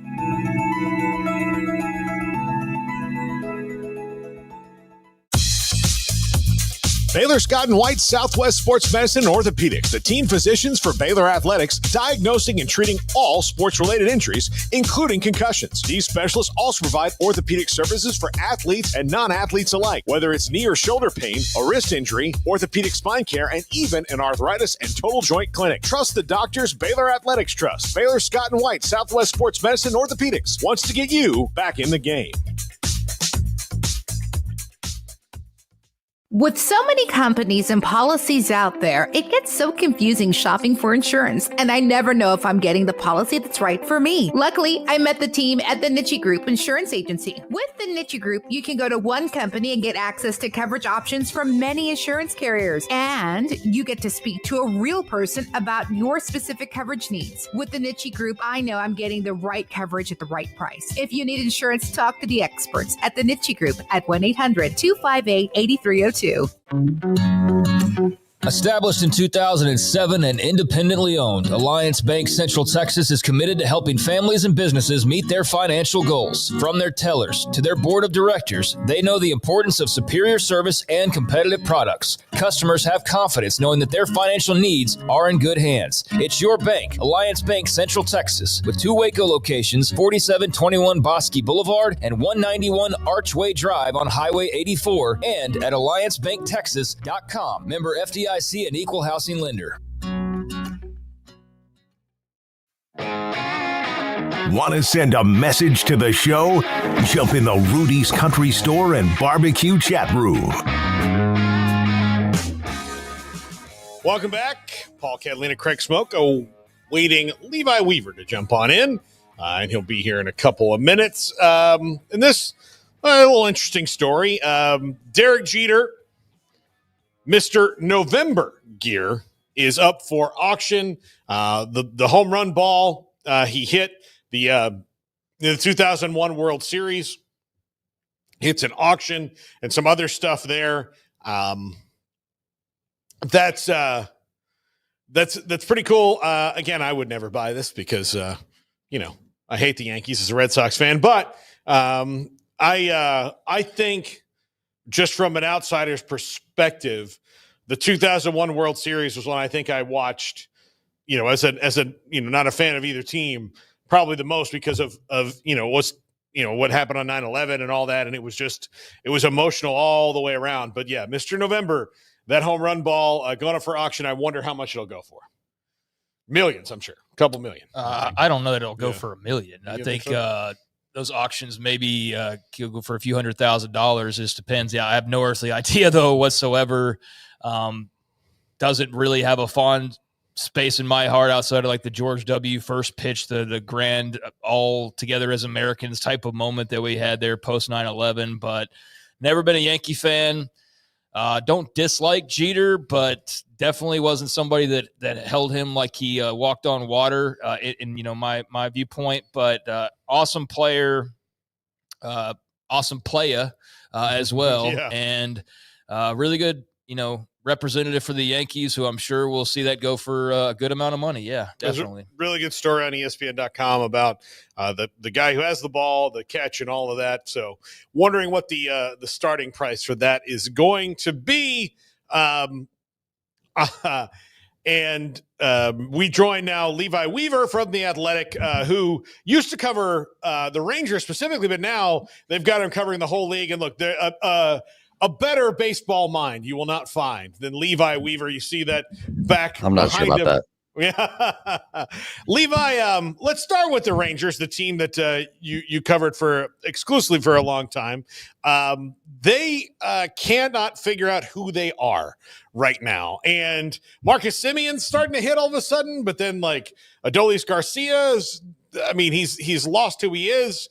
What is going on there and how do they fix it? Especially given the fact that they have a starting pitching staff that they absolutely love. Yeah, I'm not entirely sure they haven't figured out who they are. I just think maybe they don't want to admit it yet. This is not a good, it's not good times in Arlington. I don't know that I've seen two worse plays from like the pitcher defense than the last couple of games against the Rays. I mean, I have. Garrett Cole lost, the World Series because he didn't cover first base, but Kumar Rocker not covering first, walking away from the play, the second run scores. Then yesterday, the walk-off run scores because of just crossed wires and not good defense. But yeah, I mean, you're right. The offense has been the primary issue. The pitching's been very good. And it just is not, it's not what I'm used to seeing from the Rangers, right? Like this is the team that for years and years, the unofficial motto was, when are they going to spend some money and get some pitching around here? They've got it and they just can't hit the ball. And I don't have a good explanation for why that is. I wish I was better at like scouting and hitting mechanics, but I'm not. I don't know what they're doing wrong. They just can't seem to do it. Do you think this is kind of a break it all down at the end of the season type of realization of, hey, we won it a couple years ago. That was magical. A lot of things had to go right for that to happen. But now this is looking at a couple of years where we're just sort of here in so many ways. I know contractually you can't just clean the slate entirely, but like, what are their options moving forward, do you think? Because they're not going to be big buyers, obviously, at the trade deadline. Right. Well, and part of the problem might be that this is sort of an aging team, right? I mean, you've got Adolis Garcia is 32. That's not the end of the world. I mean, if he is a Nelson Cruz type, he's got a few good years left, but a lot of what made him good was his good defense and pretty good speed. The defense has been pretty good. We're starting to see the speed dip a bit. And also he's got an OPS of 625 this year.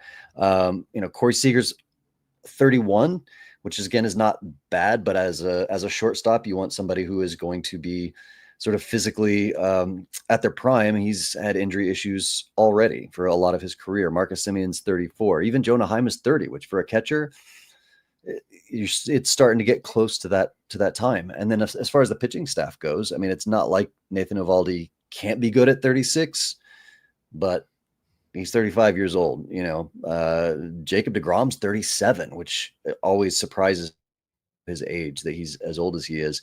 Yeah, I mean, they're not a young team. And so it's not like you can sort of just retool this and go, yeah, well, it didn't really work out this year, but man, the years 2026 through 2030, we're going to be a really good team. That's not the position they're in. So they could run it back for another year. I do think the core is good enough that if they perform to their peak, they could be really good next year. But if you're playing the odds, yeah, it might be time to start looking at a teardown, which could mean, you're eating some of Marcus Semion's contract to get a good prospect in return. It could mean that you're eating, I don't know how many years deGrom's got left. I don't know that they'd want to trade him, but maybe. So yeah, I don't think you're way off in left field by suggesting that.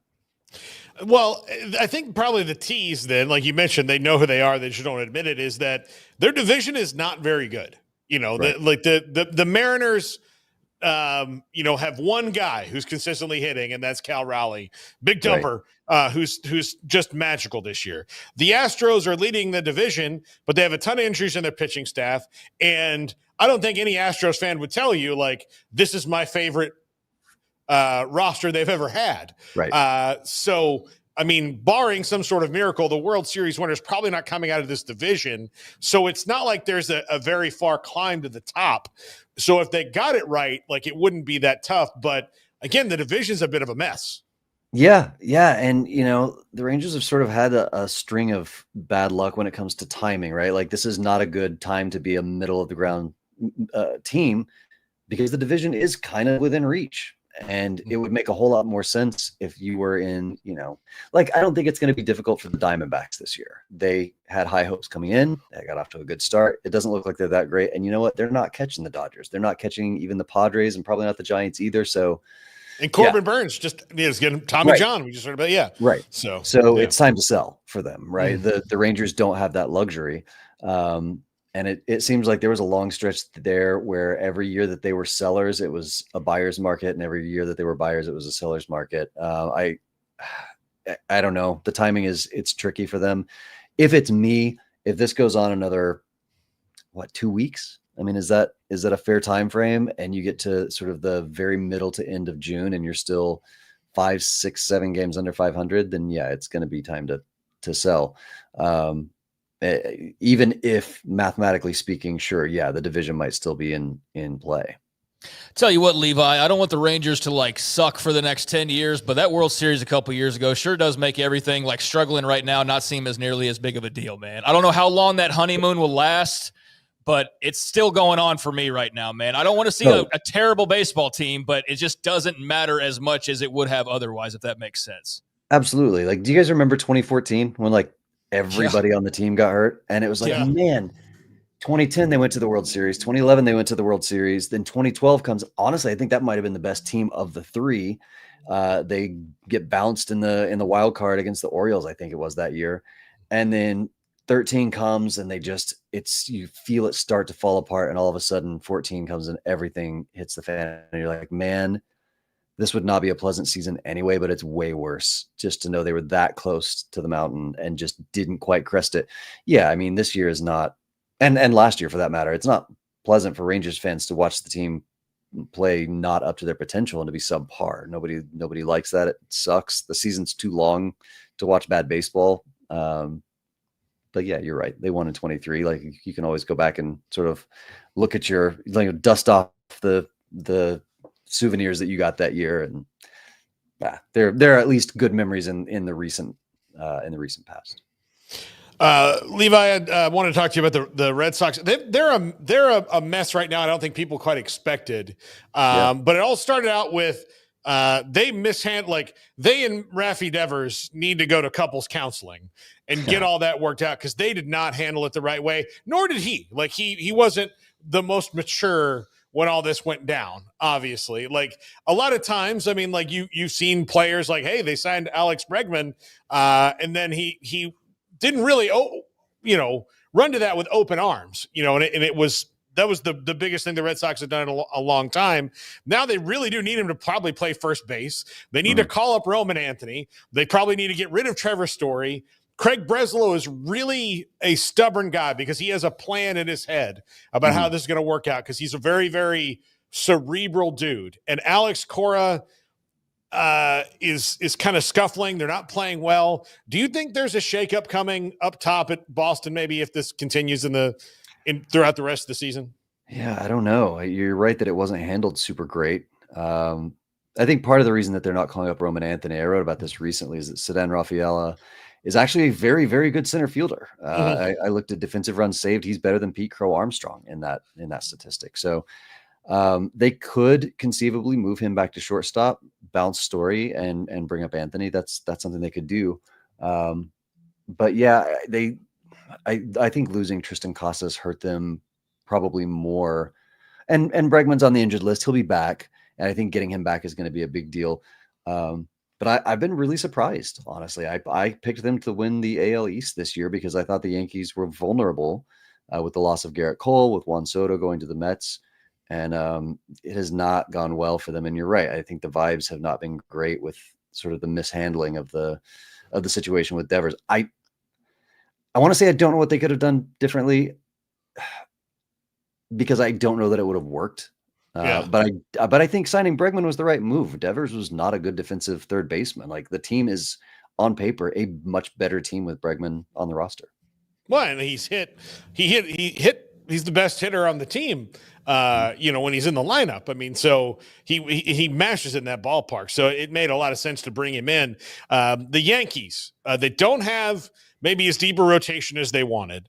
They have the best player in the American League in Aaron Judge, who is putting up another ridiculously monster year. The bullpen's got some injuries. Is this a team that can get back to the World Series? Yeah, and I think probably part of the thing is that there's really only one other team that I worry about in the AL if I'm the Yankees, and that's the Tigers. The Tigers, yeah. Pardon me. God bless you. Live interview. Yeah, I think they can. Now, if they were in the National League, I don't think that they would. I don't think they're better than the Mets. I don't think they're better than the Dodgers. I'm not even sure they're better than the Phillies. That's debatable, actually. Yankees fans might swear at me for that one, but it's they're kind of in that range. I think that there are other teams in the National League. I think they're probably pretty equal with the Cubs, to be quite honest. Yeah. But yeah, in the American League, can the Yankees make the World Series? Yeah, absolutely. All it's going to take is for the Tigers to have a bad series. What do you think? I mean, Pete Crow-Armstrong, obviously a juggernaut. Matt Shaw's come back up and been really good for them in those last 15 days or so since it's been, and they were expecting a lot out of him. What's been the key to the Chicago Renaissance?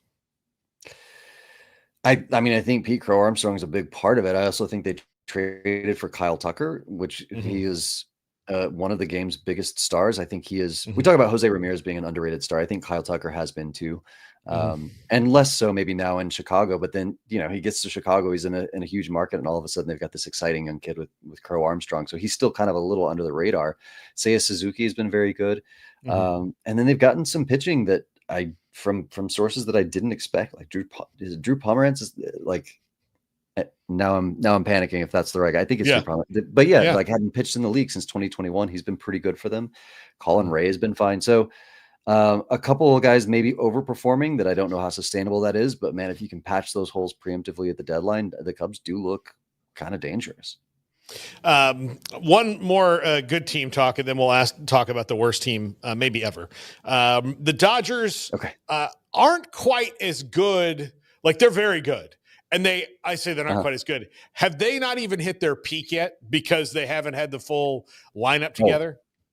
Absolutely. No, I don't think they're close. And even at not close, we saw that they held their own with the Mets.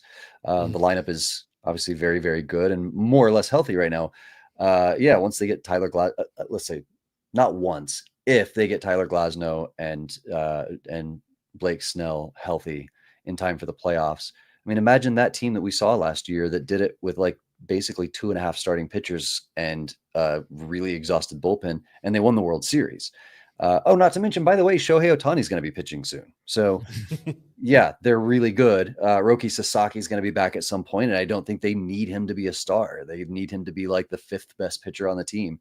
And I think long-term, he might be the best one of them all. So I don't think they hit their peak yet. I don't think it's close. And it is fun to talk about other teams potentially winning the World Series, but until I see the final out and it's somebody other than the Dodgers hoisting the trophy, I'm not going to believe it. As somebody who watches so much baseball, covers the sport so closely, how do you kind of wrap your head around and take in what Paul Skenes is doing? And do we have to bank on the next several years just being as many loud voices as possible trying to push him to Chicago, LA, or New York? Is that what we can expect for the Paul Skenes experience basically moving forward? I know I'm supposed to give you like a 30 to 60 second answer on this, but yeah, that's the answer. Yes. I mean, the Pirates don't invest in anything. Bob Nutting is very cheap. Doesn't like to spend a lot of money. So I think you can expect Skenes to be a draw for them to put butts in seats for a few years. And then when he's got a year and a half or so left of control, whoever's contending is going to have to pay a pretty penny for him. And then he'll sign with, I mean, if the Dodgers and Mets are still spending the way they're spending now, you got to think they're the front runners already, even, years in advance. But yeah, probably a big market team that's got, the budget to do it. How much do you enjoy watching him? Oh, he's great. It's great. Although, I enjoy watching him. I wish I could just watch his halves of the innings, though, because then I have to watch the Pirates hit. Rephrase, I have to watch the Pirates attempt to hit, and it's not going well for them. They're not winning the games that he starts because they're not scoring runs. O'Neal Cruz is fun. I enjoy watching him hit the ball very, very hard. But yeah, I mean, the offense is just not it's not the sort of offense that pitcher deserves to have around him. You watch a Pirates game and you're watching two guys. You're watching Paul Skenes and O'Neal Cruz. Yeah, and to a lesser extent, Brian Reynolds is still pretty good, but it's those two. Yeah, no, absolutely. So the Rockies are headed to possibly be the worst team in the history of Major League Baseball. And coming off of the fact that, you have an owner in Pittsburgh who seems to like owning the team, but doesn't really care what happens with it. You've got a Rockies owner that fired his manager, but, it's like telling a chef to make, a 5-star dinner and just giving it here's 2 heads of lettuce, knock yourself out. They have no parts there. They don't have a lot that they could trade to really reboot, that and get it to get some of the better prospects in that are blocked at other places. What is the future of the Rockies? Right. And if they did have those pieces, do you trust that they would trade them? No. Yeah. They had Charlie Blackmon for a long time and they weren't going to win. And I get it. He's your special guy, but come on, you cannot just keep him around because of good vibes. It was a few years ago. They had, I think it was Daniel Bard as closer. He was having a great first half. He was 37, 38 years old and they were in no position to contend. Everyone's like, well, at least we know that guy's getting traded. It's the most obvious thing in the world. They didn't trade him at the trade deadline and then they extended him and then he got hurt. It's the decision-making process top to bottom in Colorado is baffling to me. And they've kind of tried to make it lately. We're not really on an island. We're not all, by ourselves and doing our own thing. Okay. But your results are pretty unique and nobody else is doing that except the White Sox, who are, marginally better this year, and their owner's selling the team. Sometime probably over the next few years, we found out yesterday. So Dick Monfort does need to fire somebody. It needs to be himself. He needs to walk into the office, hand a pink slip across his desk, walk around to the other side of the desk, pick it up and be like, cool, I'm selling the team. I don't think he's a good owner. I don't think he's a visionary. And it takes somebody with, how much has the game changed in the last 5 to 10 years? It is changing so fast, and that's not just the rule changes, but also the rule changes, the technology and we had a story in The Athletic today by Cody Stavenhagen about the Tigers having this pitching machine that mimics the delivery of actual pitches that they're going to see. And it was such a cool thing to look at that technology. Oh, that exists. The Rockies, I've talked to people who work in other front offices and they're like, I don't know how to deal with them. I don't know what they want. It's like trying to speak another language. There doesn't seem to be a plan. There doesn't seem to be any logic behind whatever it is that they're doing. It's bad decision after bad decision. So yeah, if you weren't that great to begin with, and then the world starts to pass you by and you don't keep up, you're going to run into a season like this where you have no wins, no real tradable assets, and no real farm system to look at and go, well, at least we're going to be good in a couple of years. Yeah. Levi, I certainly appreciate it. You mentioned the White Sox. Are they going to trade Lou Bob, or are they just going to hold on to him and Rockies this thing out? They should, but he's hitting 185 or something. Yeah. What are they going to get at this point? They I'm sure are desperately hoping that he goes on a hot streak and gets his batting average up above the Mendoza line. They should trade him. They should trade everything that isn't bolted down to try and be good in around 2027, 28. Mm-hmm. But they're not going to get as much for him as they would have if he were playing up to the level that we kind of expect him to. Yeah. Home run derby, Lou Bob. That's the one we want to see. Yeah, right there. Levi Weaver of The Athletic. Again, one of the best baseball minds you're going to find. I won't let you tell me no. Really love your stuff, Levi. Thanks for hopping on. All right. Thanks. Take care, guys. Levi Weaver of The Athletic there. Just a little baseball for a couple of baseball guys here. So, by the way, it is that 8-1 Louisville over Miami right now as the Super Regionals move along. Earlier today, North Carolina beat Arizona 18-2, and Arizona's needing to pick themselves off the floor in a big way to avoid getting eliminated tomorrow. That was a whipping. Yeah, 18-2 is pretty bad. So yeah, I don't think Arizona baseball is long for this world, unfortunately for them. But North Carolina.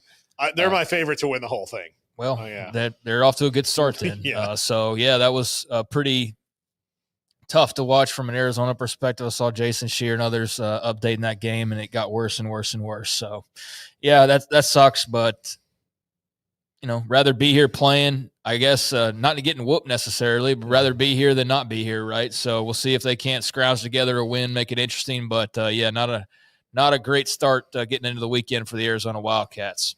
Yeah, absolutely. When we come back, 5:15, we've got Garrett Klassy, Fresno State Athletic Director, with us. But I did want to talk about this. Can UNLV be a G5 giant? They have Chris Vanini wrote a great article in The Athletic today about it. Just wanted to chat about that for a second, and then we'll have Garrett Klassy, Fresno State AD, and then the Oregon schedule. This is 365 Sports. Automatic Chef is your local vending, office coffee, and micro market provider, delivering outstanding service to break rooms all over Central Texas for over 50 years. Automatic Chef brings the best products to your location at the best prices. With hundreds of choices in fresh food, coffee, snacks, and drinks, let Automatic Chef tailor a break room solution to your needs. Make break time great again with Automatic Chef. Automatic Chef Canteen, 6900 Imperial Drive in Waco, or online at automaticchef.com.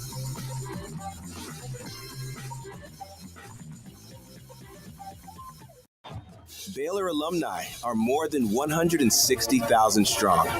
When we all join hands to support our university, we don't just move the needle, we move mountains.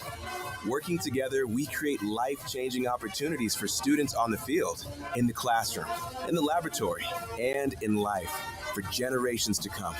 So get connected, get involved, learn how at baylor.edu/alumni. There are 26 letters in the alphabet, over 600,000 words in the dictionary, and just 3 of them said together can change everything. Let's order pizza. Those 3 words lead to dough made from scratch and 3 fresh signature cheeses that blanket golden crust in a heavenly melt on Marco's Pizza that'll blow your mind. So visit marcos.com to order and stop by Marco's Pizza in Belmead, China Spring, Woodway, and in Robinson. Marco's. Pizza lovers get it.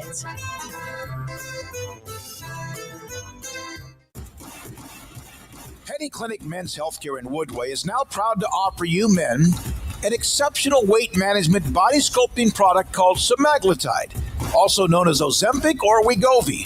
Semaglutide is an FDA-approved weight management medication.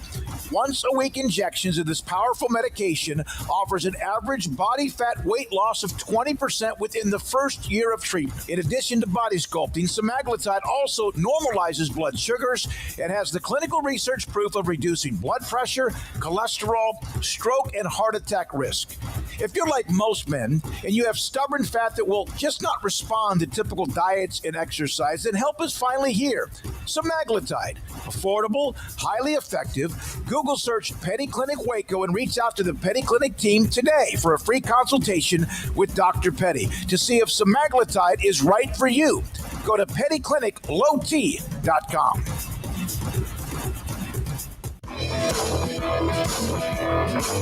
This is 365 Sports. Enjoying the show?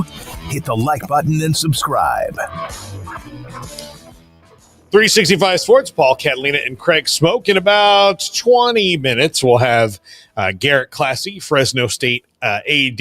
Some interesting news media-wise is that ESPN is now extending their deal to license out some games to Turner. So more of the CFP games through 2028 will be, depending on format change and, all that, will be on TNT, which – I'm excited about. I'm not one of these people who's always going to, take a crap on ESPN, Garrett, but I do like when things are not on their station. No, I do too. I think you need to spread the wealth, right? Like you hear Brando always talking about this, or he's pretty upset about how Fox has not kind of been cut out of this with ESPN.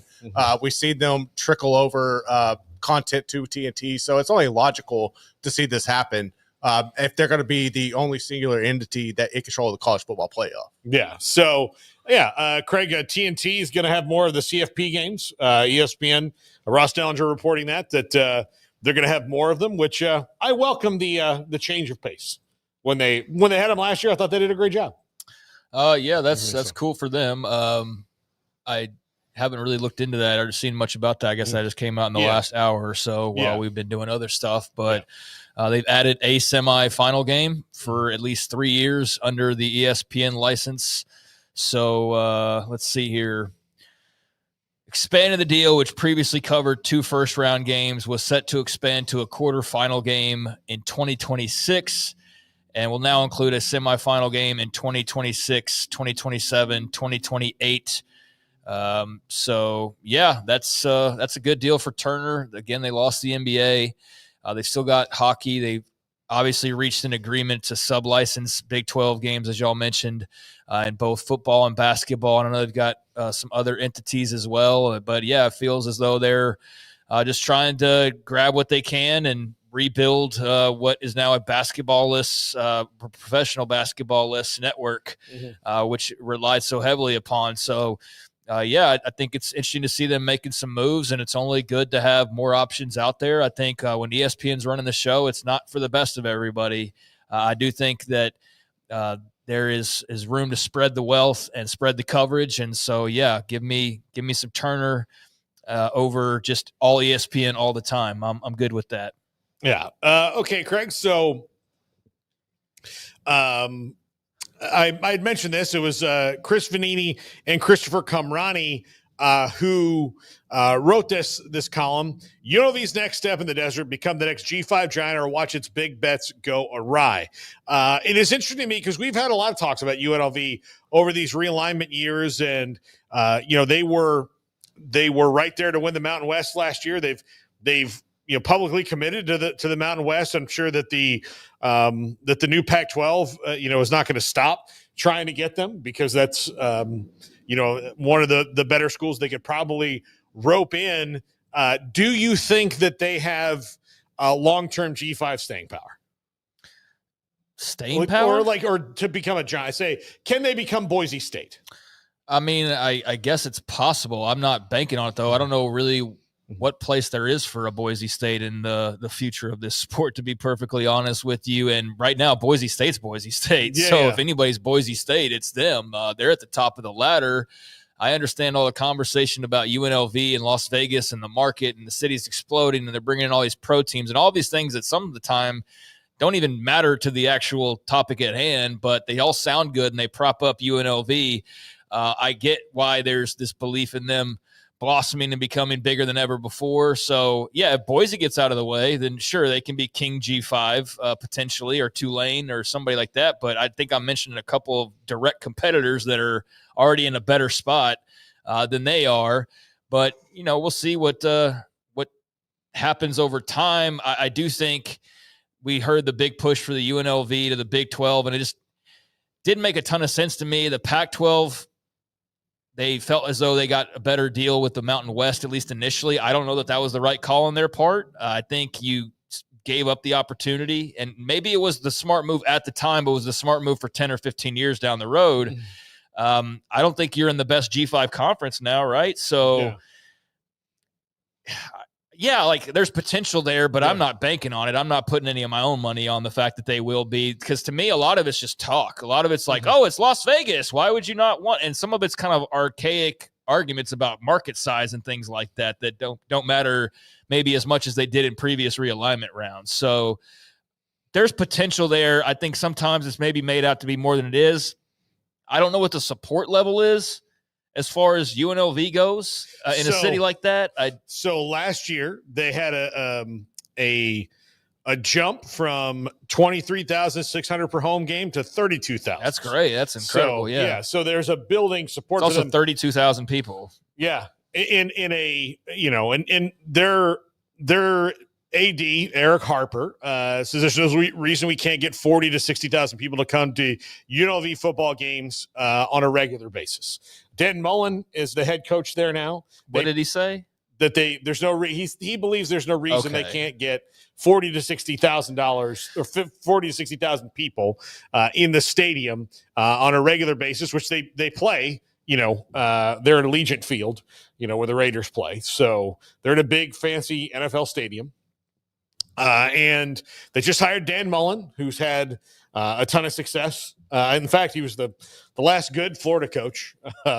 He wasn't great in Florida, but he was good. And they fired him 1 year removed from a 10-win season. So they do. They're trying. I just wonder, how they were trying with Barry Odom, and Barry Odom did a great job. How long can you try? How many times? So how long does Dan Mullen stay there? This is what Boise State's been doing for 30 years now. How much do you have to win? Who do you have? How much can the coach stay for? They've been doing this already. Yeah. This for a lot longer. I think, but that's why I think they can endure it, and I'm not sure other people can now with NIL and all that other stuff. Yeah, I mean, if they were going to be able to do it, now's the time. I think if there's, I think there's obviously a lot of room for further expansion there, and I'm not trying to poo-poo on that 32,000. It is a bit of a low number, but it's not that far off from Boise. It's not that far off from maybe some of the smaller schools in the Power 5 who are 40-something, 50-something. So, I mean, you can realistically get there, and you don't have to go expand your stadium to do it because you've got the Raiders stadium right there already, and that's a great spot to be in because that's a place we were last summer, and that's an awesome feel. It feels like a mini Jerry's World in some ways, or a smaller Jerry's World, but it's super nice. I'd love to go check out my college, especially in the desert, especially when it's hot. That'd be a great place to go watch a game. So let me put it this way. I don't know that they're the next Boise State. I don't even know if that's really what the article was proposing. It's more or less just, can it be? Sure. But is there also a risk, and all this investment doesn't lead them anywhere but pretty much where they are right now? I think that's also realistic, which I think is the basis of the article. So I don't know, man. I'm in the middle. I think there's a lot of reasons to be excited. I think the Pac-12 decision was still questionable, and we're going to have to let time go by to see how that actually played out and whether that was a smart choice or not. But, yeah, there's a couple of pretty good examples in front of them, starting with Boise State, on how you can take a program at a certain level and maximize it to its fullest potential. There's a good blueprint there that they don't have to follow exactly. And they've got some extra benefits that Boise never had, like the city of Las Vegas and all the money pouring into there. So there's a world of potential. I just wouldn't feel like I have any idea of where to really project where it goes. But they're in the game. They're putting some skin in the game, and they're going to see if their bet can pay off. So I applaud them for the effort, and if it does, then good for them, man. Yeah, good for them. In the chat, UNLV coach Dan Mullen from Fish. UNLV coach Dan Mullen, the best offensive mind in college football, in his opinion. He's certainly a really good one. And that's a really good. I mean, Barry Odom was a great hire. Dan Mullen's a great hire. I mean, I think there's a lot of stuff to like. I'm just, I don't know what the next 5 years holds for me, period. Mm-hmm. So I think they just got to keep investing, keep hiring good people, and just, let that add up to winning games. And that's all you can really do, quite frankly. You can't buy your way in, but you can certainly invest, and those investments turn into wins, and that raises your profile, which raises everything else. And you can see where that takes you, over the next few seasons. But I do like that they seem to have a plan, and they seem to have everybody pretty much on board that needs to be, that this is this is their time to go and strike while the iron's hot. So they're striking as best they can, and we'll see if it pays off for them or not. But yeah, there's a lot to like about them. Just not enough just yet for it to have made sense for a Big 12 to have extended an invitation at that time. But they were, at least somebody you had to go and look at a little bit and go, that's a team, that's a school that if the right things fall in the right places, they could really be something in the next few years, especially in this money rules everything world of college football that we're in right now. So yeah, I get the premise. I absolutely do. Whether they fulfill it or not, like obviously that's the question. Barry Crawford tells me Paul stay out of the chat. Okay. You know what? I will. You don't have to tell me twice. I'm not ranked very high. Bracky Cat, by the way, number 1 today in the chat. I still don't know, what kind of glory you receive once you've been number 1 in the chat, but keep trying, people. Yeah. Keep trying. Let's promote the good thing that people get involved and not poo-poo it. So keep trying to get number 1, man. And whatever that looks like and whatever that entails. Appreciate everybody in chat for being with us and being a part of the conversation in so many ways. Yeah. So thank you so much there. Of course, don't forget to vote in the polls as well as we move along. Again, we're 10 minutes away from Fresno State AD Garrett Klassy joining us. And, Fresno State's, just talking about the whole situation of moving to the new conference. And, this is the last major realignment we're probably going to see for a couple of years, I would think. Now, it's never going to be over. It's never going to, truly stop. We're going to have to wait for the next round of TV deals. But for Fresno State to make this jump, and Fresno State's been a team that's been really good at football, several times throughout their history. They've had some really interesting teams. They're always, finding new ways, new coaches. They're a hotbed of developing coaches. That Kalen DeBoer was there. That they really do know how to grow. So I'm looking forward to talking to him and seeing what what they feel the new era of the Pac-12 should be like. We'll talk to him here in like 10 minutes. Yeah. And I don't know. I'm curious to kind of pick his brain a little bit on the move. I don't know what to expect outside of, like I said, a couple times this week. I think that, it would have been nice to have UNLV in the pack, but I know financially why they decided to stay where they were. But that would have been nice and clean, and you would have had your 8 teams, and we could all move along from this business of who's the next team that they have to meet this threshold, which everybody seemingly – not everybody. I won't act like I've seen everything, but, Texas State seems like a pretty strong candidate that obviously gets mentioned a lot. UNLV would have been nice and clean and regional, but, again, they had financial incentives to do what they did, and we'll see if that gamble pays off. But I think if you're Fresno State, you have to be thrilled to be in a league that geographically makes sense regionally.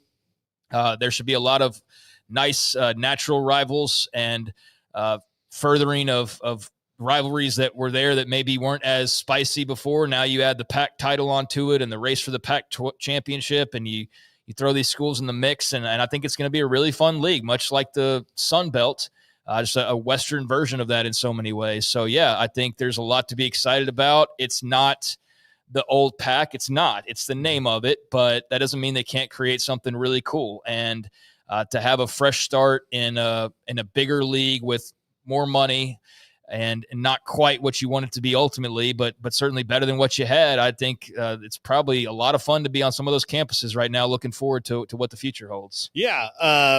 Yeah, for sure it is. The other one I'm interested to see is I'm watching closely, or just with great interest, is Sacramento State, who's kind of come out of nowhere with all this massive funding to improve their stadium and hire coaches, and they really want to be in the new Pac-12. They really, really do.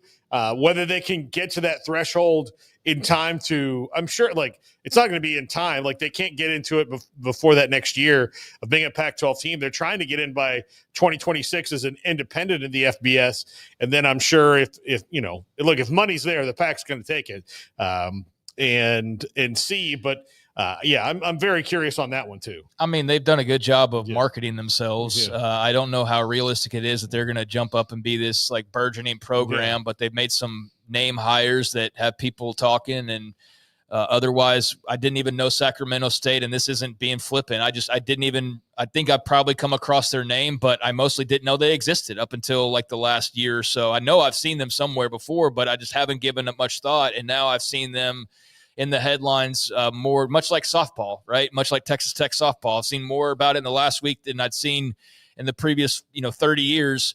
I feel like that was Sacramento State. So they're trying to make some moves similar, I guess, in a way to UNLV to better establish themselves and be able to make the next jump when the timing's right. But I don't know how much I'm buying into them being this buried treasure that's suddenly been discovered out in Sacramento that's going to just, change the world. I know that's not necessarily how it's always portrayed, but I just feel like it's almost become hip to talk about them because they put themselves out there so much and they have some interesting coaches to talk about. Ultimately, you got to go win on the field. Yeah. And you got to have support. And I know they've got money right now, but I don't know what the rest of it looks like. Yeah. So they're a cute story. Maybe they'll be a great story, but I'm just not fully buying into Sacramento State's the next hot thing. I'm not there yet. No, but good luck to them. I'm just curious because the story is interesting because you didn't really hear much about them. I think Tom Hanks went there. I think that was that's their big alum. And then they've just decided hey, we're going to be players in this, the big business of college athletics. We want to grow. And I mean, money is the shortcut to everything, but it doesn't necessarily buy quality. Right. So you do have to win. I'm just watching it so super curiously because it is an interesting thing to just decide, all right, we're players now. Let's go, and to try to do that. Yeah, man, it's the era that we're in now. If you were somebody that was nobody and you've got some money and some backing, you can try to be somebody. And I think Sacramento State's one of those trying to do that. I think UNLV, not that they were a nobody, but just in general in the football conversation, they certainly made some big strides here recently and, stand to potentially make some even bigger ones. But I know there's also questions about their finances and things like that. So it's a little bบmore complicated than just you pour in the money, hire the right guy, and then boom, you're off to the races. There's some politics involved as well. But, I think those are two programs out west as the West tries to figure out what college football is going to be like beyond the power conferences in the future. Those are a couple of programs that are making a lot of noise, and maybe your programs we're talking about in an even bigger fashion in 5 to 10 years. Maybe they're a part of the pack. We'll see. But certainly a couple schools that are taking advantage of being in the money era. Money was always involved, but it's just so much more out front than ever before. And the fact you can openly just get after it the way teams are, they've been two of those schools that have definitely marketed themselves well and positioned themselves to potentially see a nice return on investment down the line. All right, next up, Garrett Klassy, athletic director at Fresno State, joins us. This is 365 Sports. In our logo and advertising, we say we are people that you can count on. What does that mean? It starts with providing a quality vehicle and quality service at a fair price. But it also means we do what we say we will do, and we treat people fairly with respect. It starts by hiring great people, good local folks who work hard with a caring attitude. Our employees are the real reason we are people that you can count on. Put us to the test and see for yourself that at Richard Carr Motors, we are people you can count on. Parenting is full of surprises. You never know what to expect. So after our son was born, I called my Texas Farm Bureau insurance agent to set up a life insurance policy in case something happened to me. Sawyer is now 2. And we'll soon have a sister. There's no one else I would trust with protecting my family. Stop by and see our agents at one of our 3 McLennan County locations. Coverage and discounts are subject to qualifications and policy terms and may vary by situation. Developed by Startup Waco, a nonprofit organization, GXG is a program designed to support the entrepreneurial development of Baylor University student athletes through NIL activations. The program helps student athletes maximize their platforms and offers a comprehensive support system for them to create and grow new businesses that not only benefit themselves, but also uplift the local economy. Fans who wish to support student athletes can donate to GXG via the GXG NIL Fund, BaylorBears.com/GXG. Contributions to support NIL activations through GXG can be made at BaylorBears.com/GXG. For more information, follow at GXG_GreenXGold on social media and visit the official website www.gxg.startupwaco.com. GXG, empowering student athlete entrepreneurship and uplifting the local economy through NIL activations. They just put out the ratings for that game last Riverbend night. Liquor and Wine now has 2 locations to serve you. The original on Lakeshore Drive in North 19th Street and the brand new spot in downtown Waco at 600 Franklin Avenue. If you're looking for the best in craft beers or local Texas bourbons, then the original is the place to be. And for the latest trends and online phenomenons, head downtown to the Franklin location. Either way, you're going to get the same great variety, customer service, and speedy experience. Check out both locations on their Facebook and Instagram pages, Riverbend Liquor and Wine, Lakeshore Drive at North 19th Street, and now downtown on Franklin Avenue.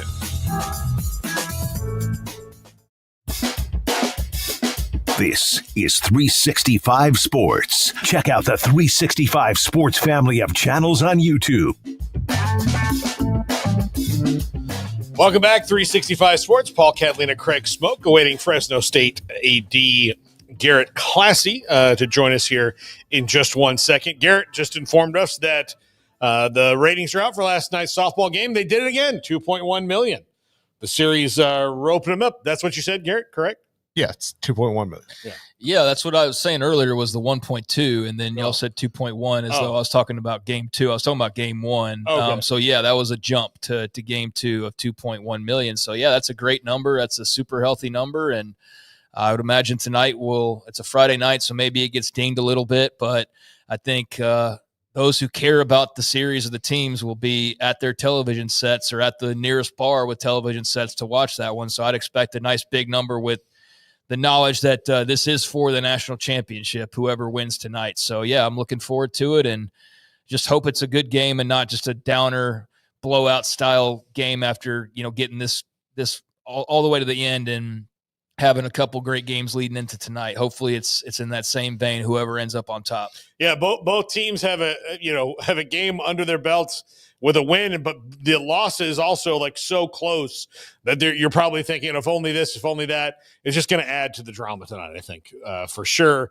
And the fact that I love it that we just don't. It's a series between two teams that we just don't get to see like we used to anymore in Texas and Texas Tech. I really do hope there is some time that Texas does, they do in other sports and, because you have to, and the ones that play more, but I would just love to see Texas kind of rotate through the old Big 12 Texas schools at least and, do some home and homes in football and some basketball and whatever else all the time, just because, the rivalry is just there between Texas and all of them. That's the thing about Texas is that, no whatever school in Texas, they're in the top 3 of rivals of all of them, whether they recognize it or not. So it always just makes for good times for me watching them, play other Texas schools. Yeah, it's great to see them rekindle, I guess, a little bit. I mean, it's only been a year that they've been in the SEC, but the fact that there is some familiarity definitely adds to this. Obviously, you've got 2 teams from the same state that have been playing each other for decades, so they split, but there's still the postseason to have them cross paths again with a title on the line. And so I think that's definitely in this part of the woods made for more interest in the series and a lot of interest heading into tonight. So, yeah, it's great. I don't know how this extends beyond. I don't think Texas football is trying to schedule, Oklahoma State anytime soon or anything. But the more the merrier as far as that goes. I would be perfectly happy seeing Big 12 schools still play them, play A&M. I don't think it's happened enough with A&M football, and probably that will be the case, I would think, with Texas and Oklahoma as well. And plus, they've got the whole scheduling issue that's in front of them in the SEC. If you go get a Big Ten alliance going, then there's not really room to go play any of those teams. So we got to get our moments in the postseason tournaments or in, I guess, non-conference games in certain sports, but this is not quite what it was. It's still pretty nice, though, to see 2 familiar foes dueling it out for a title. Yeah. So still awaiting Fresno State AD Garrett Klassy. And, one of the things I've always loved about Fresno State is you watch it, they are not that everywhere isn't, but they are very, very tied into the valley where they are. Like they wear the V on their jerseys and, like sometimes like the city, and look, I can just tell it here, the city and the university don't always like overlap really well, right? They don't like it's just kind of they're 2 separate entities. That's always kind of been a thing here in Waco of this and that, and like, TCU's in Fort Worth. You wouldn't say that everybody in Fort Worth is like, all invested in TCU, the University of Houston, like that. But, for Fresno State, like the Valley is very much a part of who they are and their fan base. UTSA is kind of like that, where the city of San Antonio is very much a part of who they are. I've always thought it was a really cool thing about them that they kind of embrace what their school is, what they're, what they're about, and how to kind of grow that fan base from not just people who go to the school, but the people around in the city, which doesn't happen all the time. And it's hard to do. The city of the University of Miami is like that. Like it's hard. Like there's chasms, and probably the bigger the city, the harder it is to do, but it happens in small towns as well. So I've always appreciated about them. So Garrett, do you want to take a break here, and then we can maybe contact Mr. Klassy and see what's going on? All right, we'll take a quick break, see what's going on here with Garrett Klassy. This is 365. So wait. Oh, he's in? Okay. There we go. All right. You ready to go? Okay. We now welcome in Garrett Klassy, Athletic Director of Fresno State University. And thank you so much for joining us. I know that you've had a crazy week. You've had to hire some coaches. That is never an easy thing to do. And you have to make a ton of phone calls. Has your week calmed down now that you're kind of here with us, or is this just a respite for you? Yeah, it has not calmed down. Obviously, we're looking for a women's golf coach and a softball coach right now, and just wrapped up some of those interviews. But that's what makes the job fun, is always on the go. And we're chasing down some revenue opportunities too, trying to get a concert in Valley Children's Stadium. So it never ends, but that's part of the great challenge that we have in college athletics. You guys are joining the Pac-12 in a year. This is always kind of an interesting time in this modern era of last year in the old league, getting ready to go into the new league. What are I don't want to say the challenges, but the goals that lie ahead as you transition out of one and into the new Pac-12?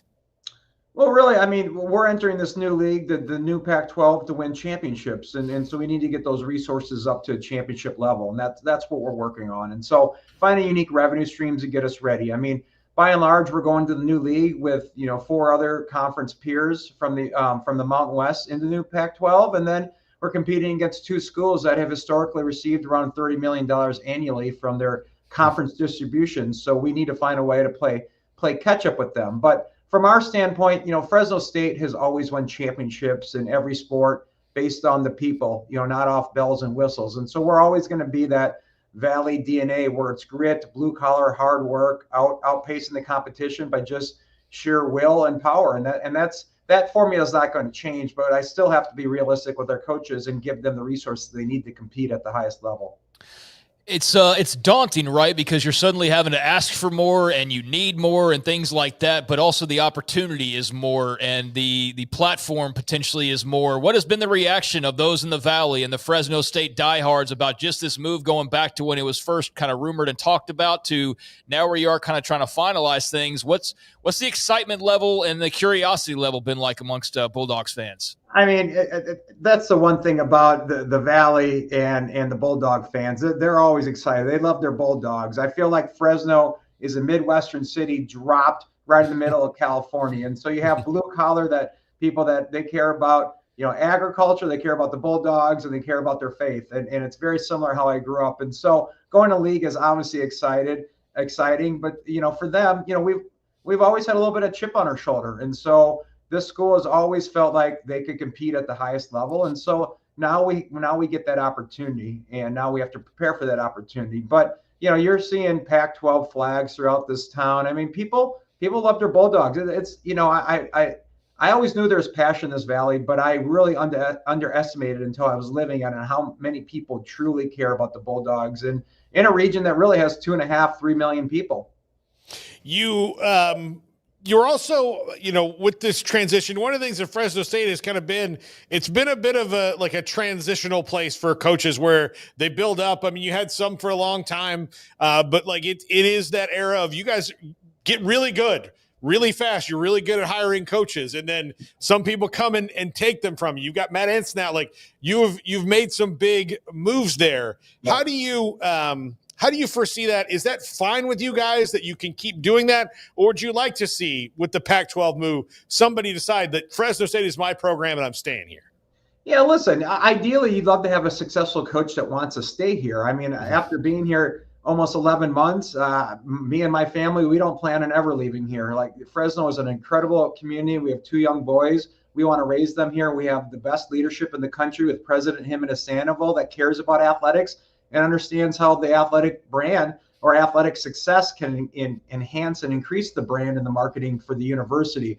And of course, we don't want to be considered a stepping stone school. And I took some heat when I hired Matt Ans. Everybody said, well, he's going to win and leave here. Well, you know what? That's better than the alternative. I'd rather have someone win and leave here than someone that we have to dismiss because they're not winning or meeting our expectations. So at the end of the day, you know, we want to win. We don't ever want to be a stepping stone. But as I tell our fan base every single day, if coaches leave, it's not always on the coaches. The coaches need to understand that you're committed to them and you're committed to winning and you're committed to making them better. And so at the end of the day, sometimes that falls on the administration. And I'm not saying that pertains to Fresno State in the past. I'm just saying they have to know that we're committed, and that's what we plan on doing. What led you to becoming an athletic director ultimately? I mean, how did your life and kind of career guide you to where you're sitting in that chair that you are right now? Yeah, funny story. Growing up on a dairy farm in southern Wisconsin, the dairy farms in Wisconsin are definitely not like the dairy farms here in the Central Valley with 5,000, 6,000, 7,000 cows. We had 100 cows, and we were actually a pretty big family farm. And I loved growing up on the dairy farm. It taught me hard work, responsibility. It taught me lessons that a lot of people don't learn anymore. And so I loved it, but I knew that was not my future. And being a student at the University of Wisconsin, luckily a job opened up in the athletic department. And I didn't realize you could have a career in college athletics. See, that was back before every school in the country had sports management degree programs. So I started working, met a mentor of mine, a gentleman named John Sheffield, and he really told me that he thought I had a career in this. And I never had aspirations to be an athletic director. In fact, back in the day, my dream job was to be a ticket director at one of the biggest schools in the country. But the way life goes and you mentor by different people give you different opportunities. And then you learn it's not just the business side of it. It's how you can make an impact on young people's lives. You get to impact kids not for 4 years, but for the rest of their lives. And that education's always been a big part of me. It's why I'm going for trying to get my PhD right now. And it's going to be a big part of my children's lives too. And so to be able to combine all those things, the business aspect, the academic aspect, the winning, the competition aspect, it's just a powerful tool. There's nothing else like it. And so long story short, you know, I loved growing up in the dairy farm, but I knew that wasn't my future. And so this was my only other option. And as I told the president this in the interview process, I know 2 things: dairy farming and college athletics, and I'm not going back to the dairy farm anytime soon. Well, look, if you get bored, you can always go volunteer, you know, for somebody there, a mile and a half away from your campus. It's not we got a dairy right on our campus. Yeah, so there you go. So going out on my lunch break and milk some cows. You can give your walk by and go, I don't think that's not a good technique. Yeah, exactly.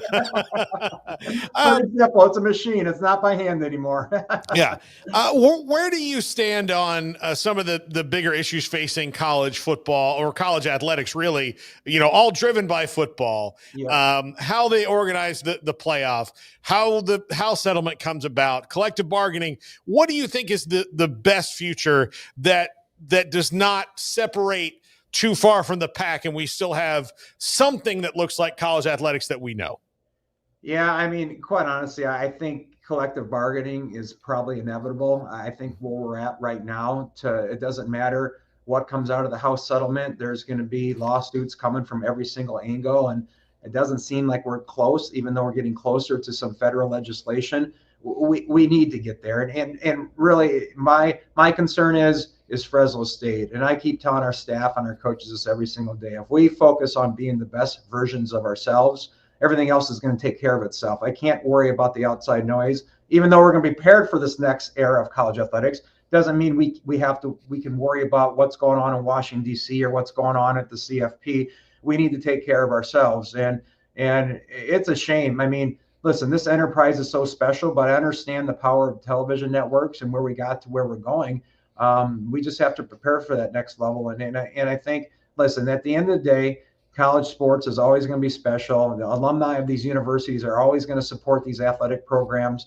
And, our fan base, we're going to pack in 40,000 plus every single game, regardless of this outcome. We just need to make sure that as this world's changing, as college athletics is changing, there's probably going to be 10 more moves in my lifetime on how these things are changing, maybe 30. We just have to make sure we stay on top of it. I want to go back to Matt Entz for a second because he's a coach I've followed for a while. He was wildly successful as a coordinator and a coach at North Dakota State, one of the best run football programs in the country. And look, you guys had Kalen DeBoer before you got there, and then he, has certainly now, being at Washington and Alabama, grown out of it. It seems that there was a crop that wasn't really being farmed all that well until Chris Kleiman and those kind of guys came around. Do you think that now, because of guys like Matt Entz and Kalen DeBoer and Chris Kleiman, that, and there's a huge North Dakota State, vein running through there, Matt Campbell, for crying out loud, that will maybe be a new thing in that, drilling down into what football success is doesn't necessarily have to be defined at what happens at an A4 conference. Well, I think that the knock in the past, not that I bought into this, but was that at that level, you couldn't recruit at this level. And quite honestly, with revenue sharing and NIL, that's kind of even the playing field. I think recruiting is still important, and especially the relationship building part, because once these kids are on campus, you keep recruiting them. But I think nowadays, if you can coach football, you can coach football. And listen, when we went through this coaching search, I wanted someone that was tough-nosed, played solid complementary football, control the line of scrimmage, and could fit in this valley. And this is a gentleman that I learned in my short time here at that time, that if you grew up on a small town farm in the Midwest and had the same values as the people in the valley, and that was going to resonate here. And that's exactly who we have in Matt Entz. And I think, listen, and Pat Hill comes to my office all the time. He comes to practice almost every single day. And that's what he always says. If you can coach at one level, you can coach. It doesn't matter. And we're excited to have Matt. He is probably the most detailed coach I've been around in my 30 years in this business. And I joked with him the other day. I said, how did you handle being an assistant at USC last year? And he goes, what do you mean? I said, man, you are so hands-on with the program. It had to drive you nuts that you were actually put in a corner and had to focus on certain areas and not the whole program. And he just laughed. He goes, yeah, I was meant to be a head coach, and we're lucky to have him, and we're going to support him the best we can to make sure he can win championships here at Fresno State. How important do you think this new pack is for just West Coast or Western states athletics and the representation? And I feel like sometimes it's all just the South and the Big Ten and all of that.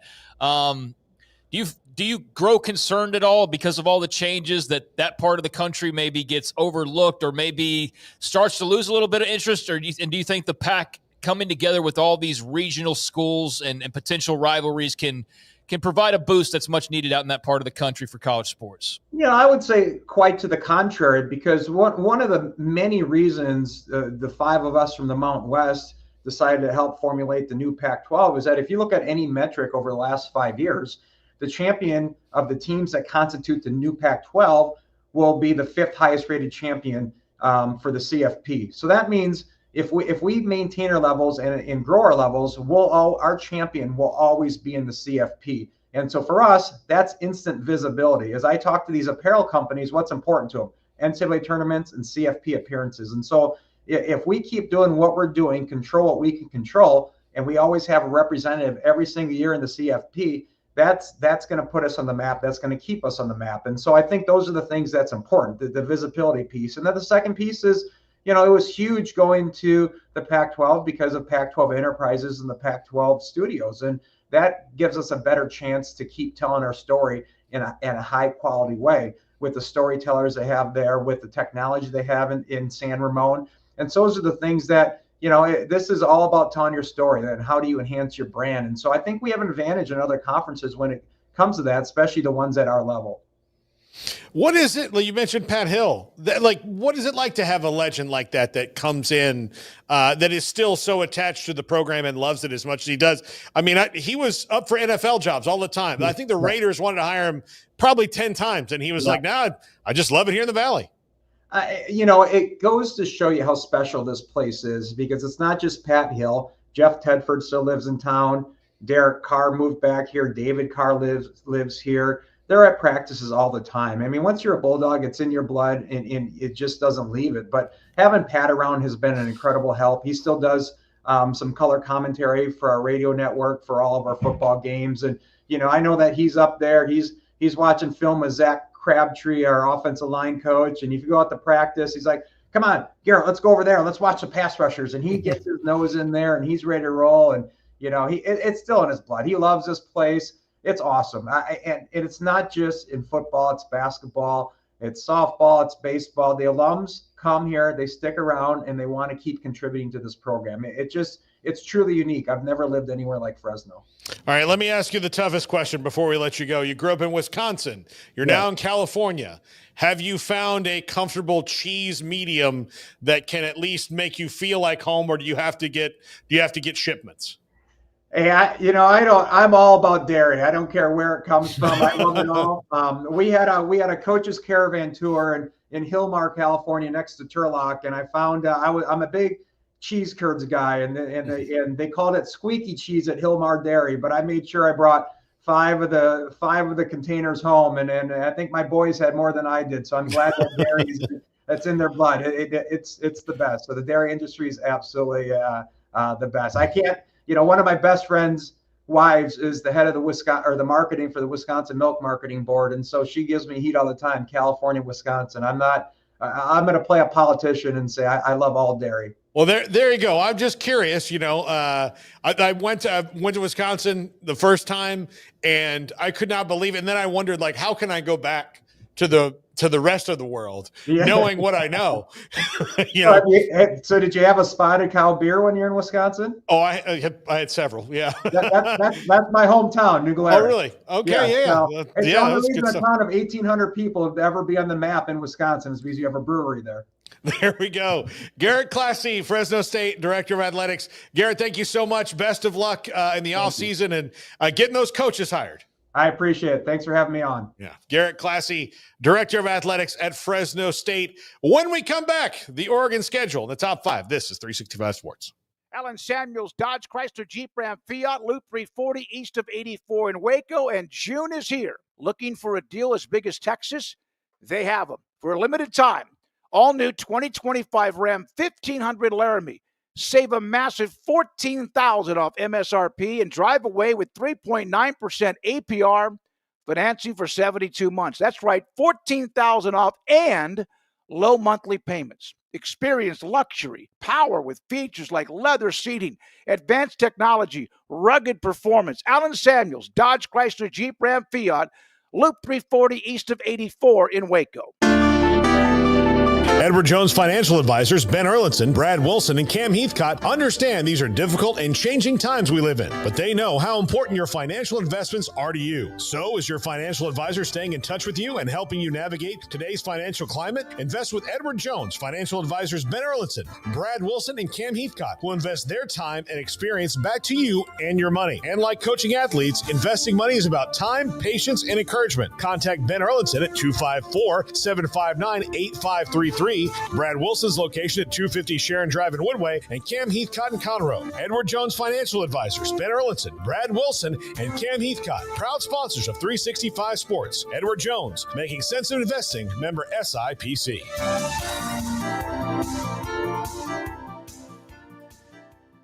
Pizza, burgers, and Bears football. There's no place around Waco that serves them all other than Bubba's 33. Come show your green and gold and enjoy some of Waco's best food and beverages while watching your favorite team, the Bears. When real Bears fans get hungry, Bubba's 33 is the #1 spot for ice-cold drinks, hand-stretched, stone-baked pizzas, and bacon-infused burgers. Join us for indoor or patio dining. Bubba's 33, Waco's restaurant and proud supporter of Baylor Bears football. Sick 'em, Bears. Do you or your kids get nervous about going to the dentist? Stonewood Dental, Dr. Steve Childress, he can help. I've spent a career taking care of patients who as children had bad experiences, and now they're adults that hate going to the dentist. If I get a kid at 3 years old and they come every 6 months and it's a happy experience, it's normal for them. Now they have an accident at 6 or 7 or 8 at school. Now they have a broken tooth or a trauma, and they have to come here. They're used to lights, they're used to water in their mouth, they're used to experience, they already trust us. it's amazing what we can do with that kid without it being a negative thing.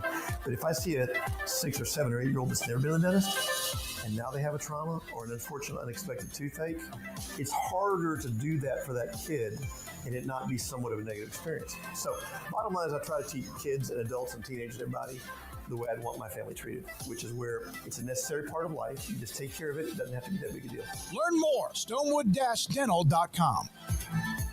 1, 2. I'm in love with a man named Rudy. I'm okay with that. He knows exactly what I want. He keeps me coming back. He cooks breakfast, lunch, and dinner for me. Does the dishes too. I'm in love with a man named Rudy. Last name Barbecue. It sure is easy to fall in love with Rudy's tasty oak smoked barbecue. Next in line. This is 365 Sports. The 5 o'clock hour is sponsored by Edward Jones Investments with financial advisor Ben Erlinson, who'll navigate you through today's financial climate. Edward Jones, making sense of investing. Now here's David Smoak, Paul Catalina, and Craig Smoak. Hey, 3 days this week where we did a schedule. So, winner, Oregon, coming up now. Craig Smoak. Yeah, continuing our look through the Big Ten. Got Oregon today, I guess, to close out the show. And we've been making some progress after just, getting away from it basically for like a week and a half.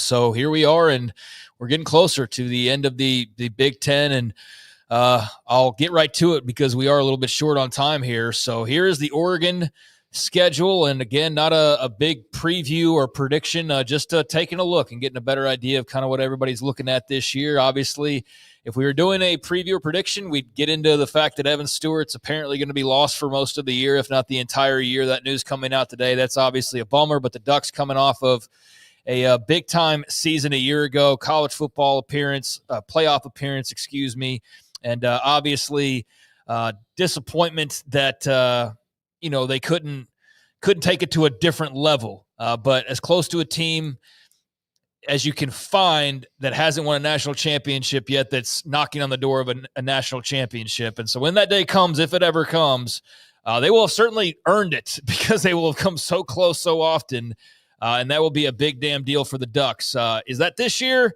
I don't think so, but they are a primary reason why the college football playoffs already getting blown up and changed as far as the seeding goes. They were the big example A last year when they got the wrong end of the seeding process. So what does 2025 look like for the Ducks? Well, it starts off let me get to the right year here. Starts off at home on Saturday, August the 30th against Montana State on a Big Ten Network.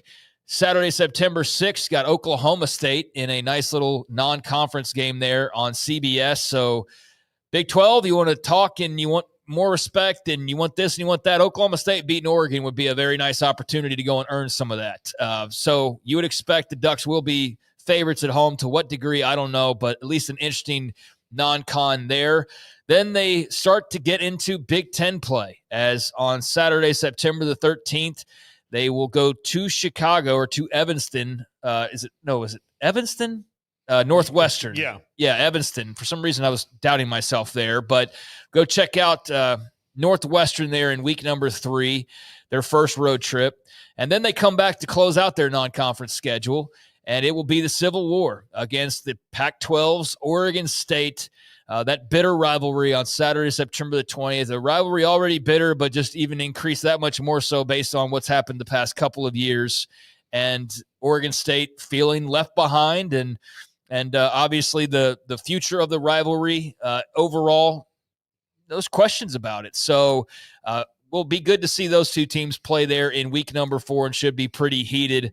And there you go. There is their first 4 games, but still haven't hit a bye. One more until they do. Saturday, September 27th, on the road at Penn State, and which is already being labeled as a primetime game over on NBC and Peacock. And then they finally get that first bye weekend here. So a 5-game start to the season for Oregon. Montana State at home, Oklahoma State at home, at Northwestern, Oregon State at home, at Penn State. That's kind of salty. Like, that's not a bad start as far as just competition and things of interest and conference play mixed with non-con. Like, that's a pretty interesting first 5 weeks for the Oregon Ducks. Montana State, a very good FCS school. I mean, they've had a lot of success. Oklahoma State, we don't really know about right now. They're it's a name though. But it's Mike Gundy. I mean, like, just when you think that Gundy's done, he finds a way. This is going to be the biggest climb he's ever had to make, though. So we'll see about that. Northwestern. Obviously, then your third week, you're in the conference season. Then you have to jump right back out of that and play your bitter rival. Then after that, you've got to go on the road to one of the toughest places in America to play and play Penn State in a rematch of the Big Ten championship game. That's tough. That's really, really, really tough. Yeah, it is, and I would think that there's a good chance that could be a whiteout game there, that Penn State game. We'll see on how that goes, but I think that's a possibility there. So after all that, after Civil War and night game at Penn State and Oak State in the non-con, they get into their first bye week and return on Saturday, October the 11th. It's not all Saturdays, though. They do have a Friday game late in the year, but until then, Saturday, October the 11th, they get Indiana at home there in Eugene. See if Canady and crew are up to the same level they were last year, but they're going to be improved or just be in comparison to what you regularly think about Indiana. That narrative has certainly changed based on the last year. So that's a game that maybe you just kind of gloss over previous years, and now you're like, well, damn, Indiana might actually be pretty tough. Saturday, October 18th at Rutgers. Saturday, October 25th, you will be at home against the Wisconsin Badgers, and then they get their second break in here, their final bye week before they get into a 4-game stretch in the month of November. So pretty balanced schedule as far as the bye weeks, and nothing funky like you play a game, you get 2 weeks off, and then you play 8 in a row or something like that. It's pretty evened out here with, 5 games, a break, 3 games, and then a break, and then 4 games to close it on out. But Indiana at home, Wisconsin at home, Rutgers on the road sandwiched in between here. And I guess a lot of this will be tricked up by whatever they do in that first wave of the stretch of the season. How did the Penn State game go? How did the Oregon State game, Oklahoma State games go? And then, this second part will be interesting because I don't really know what to expect from any of those 3 teams. Yeah. I mean, they could all be good. They could be somewhere in the middle. They could be down. I know that's like everything, but truly, I don't know how good Wisconsin is going to be. I don't know how good Rutgers is going to be, and I know Indiana, like I said, will be a better Indiana than we've come to expect. But are they a playoff level Indiana? We'll see right there in the middle of the season. Yeah, that's and then you're coming off the bye, and then whatever happens with Penn State, that's going to be an interesting, probably a little shift in their season, depending on how that goes. Where you can carry it along. And again, they're Oregon. I don't think that this is going to be a team that's going to lose 4 games, but hell, you never know. I mean, college football is wilder than it's ever been. So, if they come off and go to Beaver Stadium and win the game, then I think that it doesn't really matter who these 3 teams are. They're probably on quite the roll, but they've got a tough, rival, presumptive number 1 team in the country by a lot of people, bye week, Indiana. That's a 3-game stretch that's really tough. So then to the final month of the season, they will be back after that Wisconsin game. They will be on the road November the 8th against the Iowa Hawkeyes. So head into Iowa City, then back home for a Friday night game. So you'll have one less day of preparation as you will play on that Friday night, that Fox game against the Minnesota Golden Gophers there in Eugene. Saturday, November 22nd, USC at home, and then they close it out on Saturday, November 29th with a road trip to Seattle to take on the rival Washington Huskies. So at Iowa, Minnesota, USC at home, and then at Washington, how they will close things out. So pretty interesting travel schedule if you're the Ducks. If you can go to the Chicago area right? You can go to Happy Valley, go up to the New Jersey area, Iowa City, and then also up to Seattle. So this is the new Big Ten where you're kind of all over the map, literally West Coast to East Coast, and they're going to get a little taste of all of it. They want one of those old-timey suitcases with stickers on it. Yeah. That's what they'll need. Look, Minnesota, I think, is always going to be kind of a tough team to play because of PJ Fleck and their style. Iowa, offensively, I'm really very interested to see what they turn into this year. And then, USC and Washington back-to-back. If USC's improved, if Washington's improved, that's a tough 4-game stretch to end it. And if they come through that fairly unscathed, they're still probably going to be a playoff team and one of the best teams in the country. But this schedule could get and that's how college football goes, but this schedule could get really hard real fast for them. It could. They're at 10.5 wins. Last I looked on the over-unders. And so that would mean that you're looking at the fact of, are they going to lose a couple games on this schedule? I think you can see the possibility. Penn State on the road is obviously going to be really tough, and then there's always the potential for trap games, but they do have some road trips that could get dicey. We'll see on that, but there's your schedule. You do miss out on, let's see, you have no back-to-back road games at all. As I mentioned earlier, it's pretty evenly split into 3 parts, but you have no Michigan. You have no Ohio State. So you get neither one of those teams.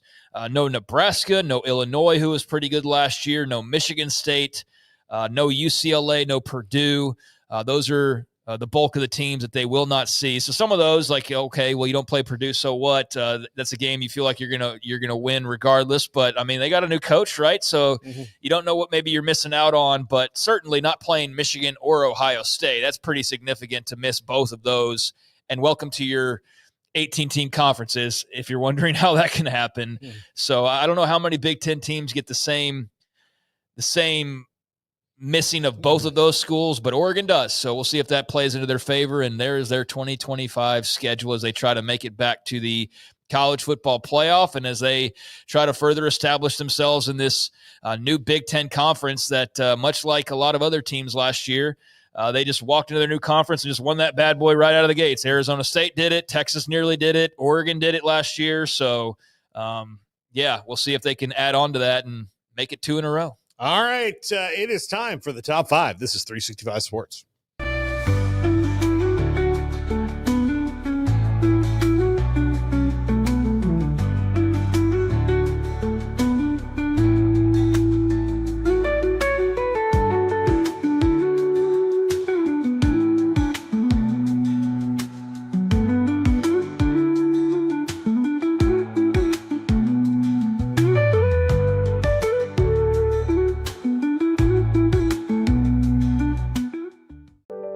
Overwhelmed by your inbox? Clean Email is here to help. Organize, clean, and manage your emails with powerful automation tools. Say goodbye to spam and clutter and enjoy a stress-free inbox. Try Clean Email today at cleanemail.com. That's CLEAN email.com. Founded in 1910, Samsonite is the world leader in durable, high-quality luggage and travel accessories. Made to the highest standards, our products won't let you down. We give you the confidence to get out there and explore. Inspired by the past, devoted to the present, and built to inspire a multi-generational future, Samsonite is here to elevate your journey. Travel with Samsonite and pack confidence every step of the way. Shop now at shop.samsonite.com. Samsonite.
This is Paul Catalina's Top 5. Welcome into the Top 5. It's Friday. It's brought to you by Flag and Anthem. This is a Flag and Anthem shirt. I've got a couple more on the way, so I know the fashionistas amongst you will be waiting with bated breath to see them on me as a big, beautiful, handsome man. 365sportsdeals.com or flagandanthem.com. Use our promo code 365sports for a discount at checkout. These are the top 5 college football programs in the Phantom Zone. These are teams that have once won a title or come close, and they just can't get back to where they were. The Phantom Zone, as you may know if you are a nerd like me, is the Kryptonian prison that General Zod and his compatriots were sent to in Superman. So, yeah, I got a million chicks back in the day. Anyway, I felt it an apt metaphor for this particular thing because they're stuck and they just can't break out. It was flat glass, if you'll remember, and they were just kind of spinning around in space until there was an explosion, and then they got out. Anyway, Superman 2, the Donner cut. Watch it. Much better than the original one. Number 5, Auburn. They are very much stuck in the Phantom Zone. They are a previously great program. Look, they have a national title in the last 20 years. One of the best college football seasons from an individual, a coach, everything with Cam Newton, all of that. And they even got back with Nick Marshall in 2013 and lost at the last second to Jameis Winston, Kelvin Benjamin, Jimbo Fisher in Florida State. But since then, man, it's been a rocky time for Auburn. They can't settle on a coach when they seemingly do, like Hugh Freeze. He hasn't done anything yet. This is a big year for him. And they really need to grab some consistency in this to get out of their cycle of blah, because that's what it is. Number 4, USC, the greatest team of the early 2000s by many pundits. Since then, they've had little blips like, and everyone wants to say USC is back. USL, here they are. They've got a coach who was highly sought after in Lincoln Riley, who has the last couple of seasons fallen on hard times, and he's trying to figure out who he is anymore. So, can USC break out of the Phantom Zone? Well, it's going to take Lincoln Riley getting back to his quarterback hot streak that he had in Norman, Oklahoma, and, defensive improvement, which we saw last year, but we saw the offense regress because they couldn't really settle on a quarterback. This year, it's Jaden Mayava. We'll see how he does under one-time quarterback genius, Lincoln Riley. We'll see if he can regain that again, but USC in the Phantom Zone. Number 3, Nebraska. I'm glad Smokey's not here today because he would rant and rave as soon as this was over about why did I include them in it. They are stuck in the Phantom Zone for 24 years now. 2001, their last national title. Well, actually, 2000, their last national title. They are just floating along. It's been tough for Nebraska for actually, it wasn't even 2000. That was Oklahoma. It's been a long time since Nebraska has won a national title. And in that time, they become less and less relevant, despite having every single thing you'd want. Fan backing, all of that. They might have finally settled on a good coach. Of course, we're biased because we love Matt Rule here, but they might actually have some direction for the first time in a long time. But they are, like General Zod and Nan, who was the big guy who couldn't talk. He just went, rrr, rrr. They're there. Number 2, Oklahoma. Haven't won since 2000. And they've gotten close a bunch of times. But now, after Bob Stoops retired, Lincoln Riley took them right there back to close to the precipice. And then he left. Brent Venables finds himself steering a ship into the abyss because he does not know how this is going to work out. Now, look, getting John Mateer and the electric playmakers that they've added this offseason, like Jaden Ott, is a step in the right direction. Their defense was actually Brent Venables good last year, which is a nice step forward. But they've got to score points, especially in the high-flying SEC, to be relevant. They should be able to do that. But can they get out of the Phantom Zone in 2025? We will see. Also, Superman stopped Nan by taking, and this is not in the Donner cut, this is in the original one, by taking like a plastic thing out of his S in the Fortress of Solitude and throwing it on him. And then, like it knocked him back. It was a minor inconvenience. It was weird. It was something that probably shouldn't have been in there. Anyway, I digress. And number 1, Miami, maybe poked their head up out of the sand last year a little bit with Cam Ward. Can Carson Beck continue that? They went, and I'm going to talk about the precipitous fall of Miami. They went from having the greatest college football team that will ever be assembled, ever, with the transfer portal and NIL now. There's no way that anybody could do that again. It would be far too expensive. And people would, you wouldn't have guys like Sean Taylor waiting for playing time. He had to wait. That's how good they were. Sean Taylor had to wait. Unbelievable. This team went from the greatest team of all time to the absolute definition of mediocrity. Sometimes you say, oh, they got a guy, he's fast, he's good. But they're 6-6 again. Oh, they went 8-4. Oh, no, they turned around. They're turning around. Oh, no, you got 4-8.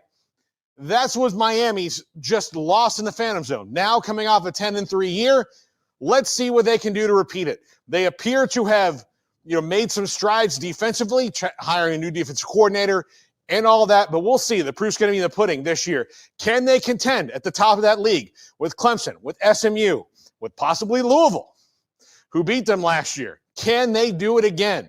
Or is this bound to crash and burn? We'll see. They've done a lot of work to try and get there. That's going to do it for the top 5. I will be reading Andrew Villade's polls in 1 second. There we go. Are they ready? They're ready. Okay, let's do it. Which super regional are you most hyped for? Well, obviously, the number one is the one that's the best. It's on right now. Florida State leads 1-0 in the bottom of the third. Florida State and Oregon. Number 2 was Tennessee versus Arkansas, the defending champs. Number 3, Coastal versus Auburn. I think Coastal wins it. Garrett, you with me? I am with you on that. Yep. And then Murray State versus Duke. That would be wild to see Murray State jump out of that thing. Duke's salty, though. Yeah, Duke's very salty. Duke's very, very salty. So any insight on this one, Craig, for you? No, I mean, I'm not real well versed in the specifics of these teams or these series. I'm just a casual observer that's going to be enjoying some baseball, and Florida State with a big throw out at the plate. Oregon State trying to tie this thing up and got just a little bit too good of a throw from the Florida State left fielder, it looks like. So they're going to review it, but I think he looked like he was out there. So FSU trying to maintain a 1-0 early lead. And beyond that, this game's off to a pretty nice start, but no thoughts on hype or anything like that. Yeah, Louisville won game 1 versus in conference throw Miami. Next up, who will win the Women's College World Series? I'm not surprised that our viewers, look at Andrew throwing a little horns down up on the poll. There we go. Texas Tech 75%, Longhorns 25%. I'm not at all surprised to see our viewers vote this way. No, not at all. I would expect it no matter what it was, who was on the other side of Texas Tech, that they'd have the stronger vote, but especially I think against Texas and a lot of our audience, not a surprise there to see the Red Raiders, the heavy favorites, and if they can pull off the down 1 and win 2 in a row comeback, obviously it'd be a big deal. You win a national championship, but that would be absolutely massive. So tonight's a huge game for both programs. It'd be a really tough pill for Texas to swallow after winning that first game and being so close these last few years. So, yeah, there's a lot riding on the line later tonight. Yeah. By the way, that call was upheld, the review. Dart to home plate. All right, that's going to do it for us. Don't forget about 365 Sports tonight. We're back. Craig and I are back on Monday. John Talty of CBS Sports will join us then. Among others, this is 365 Sports. Have a great weekend, everybody.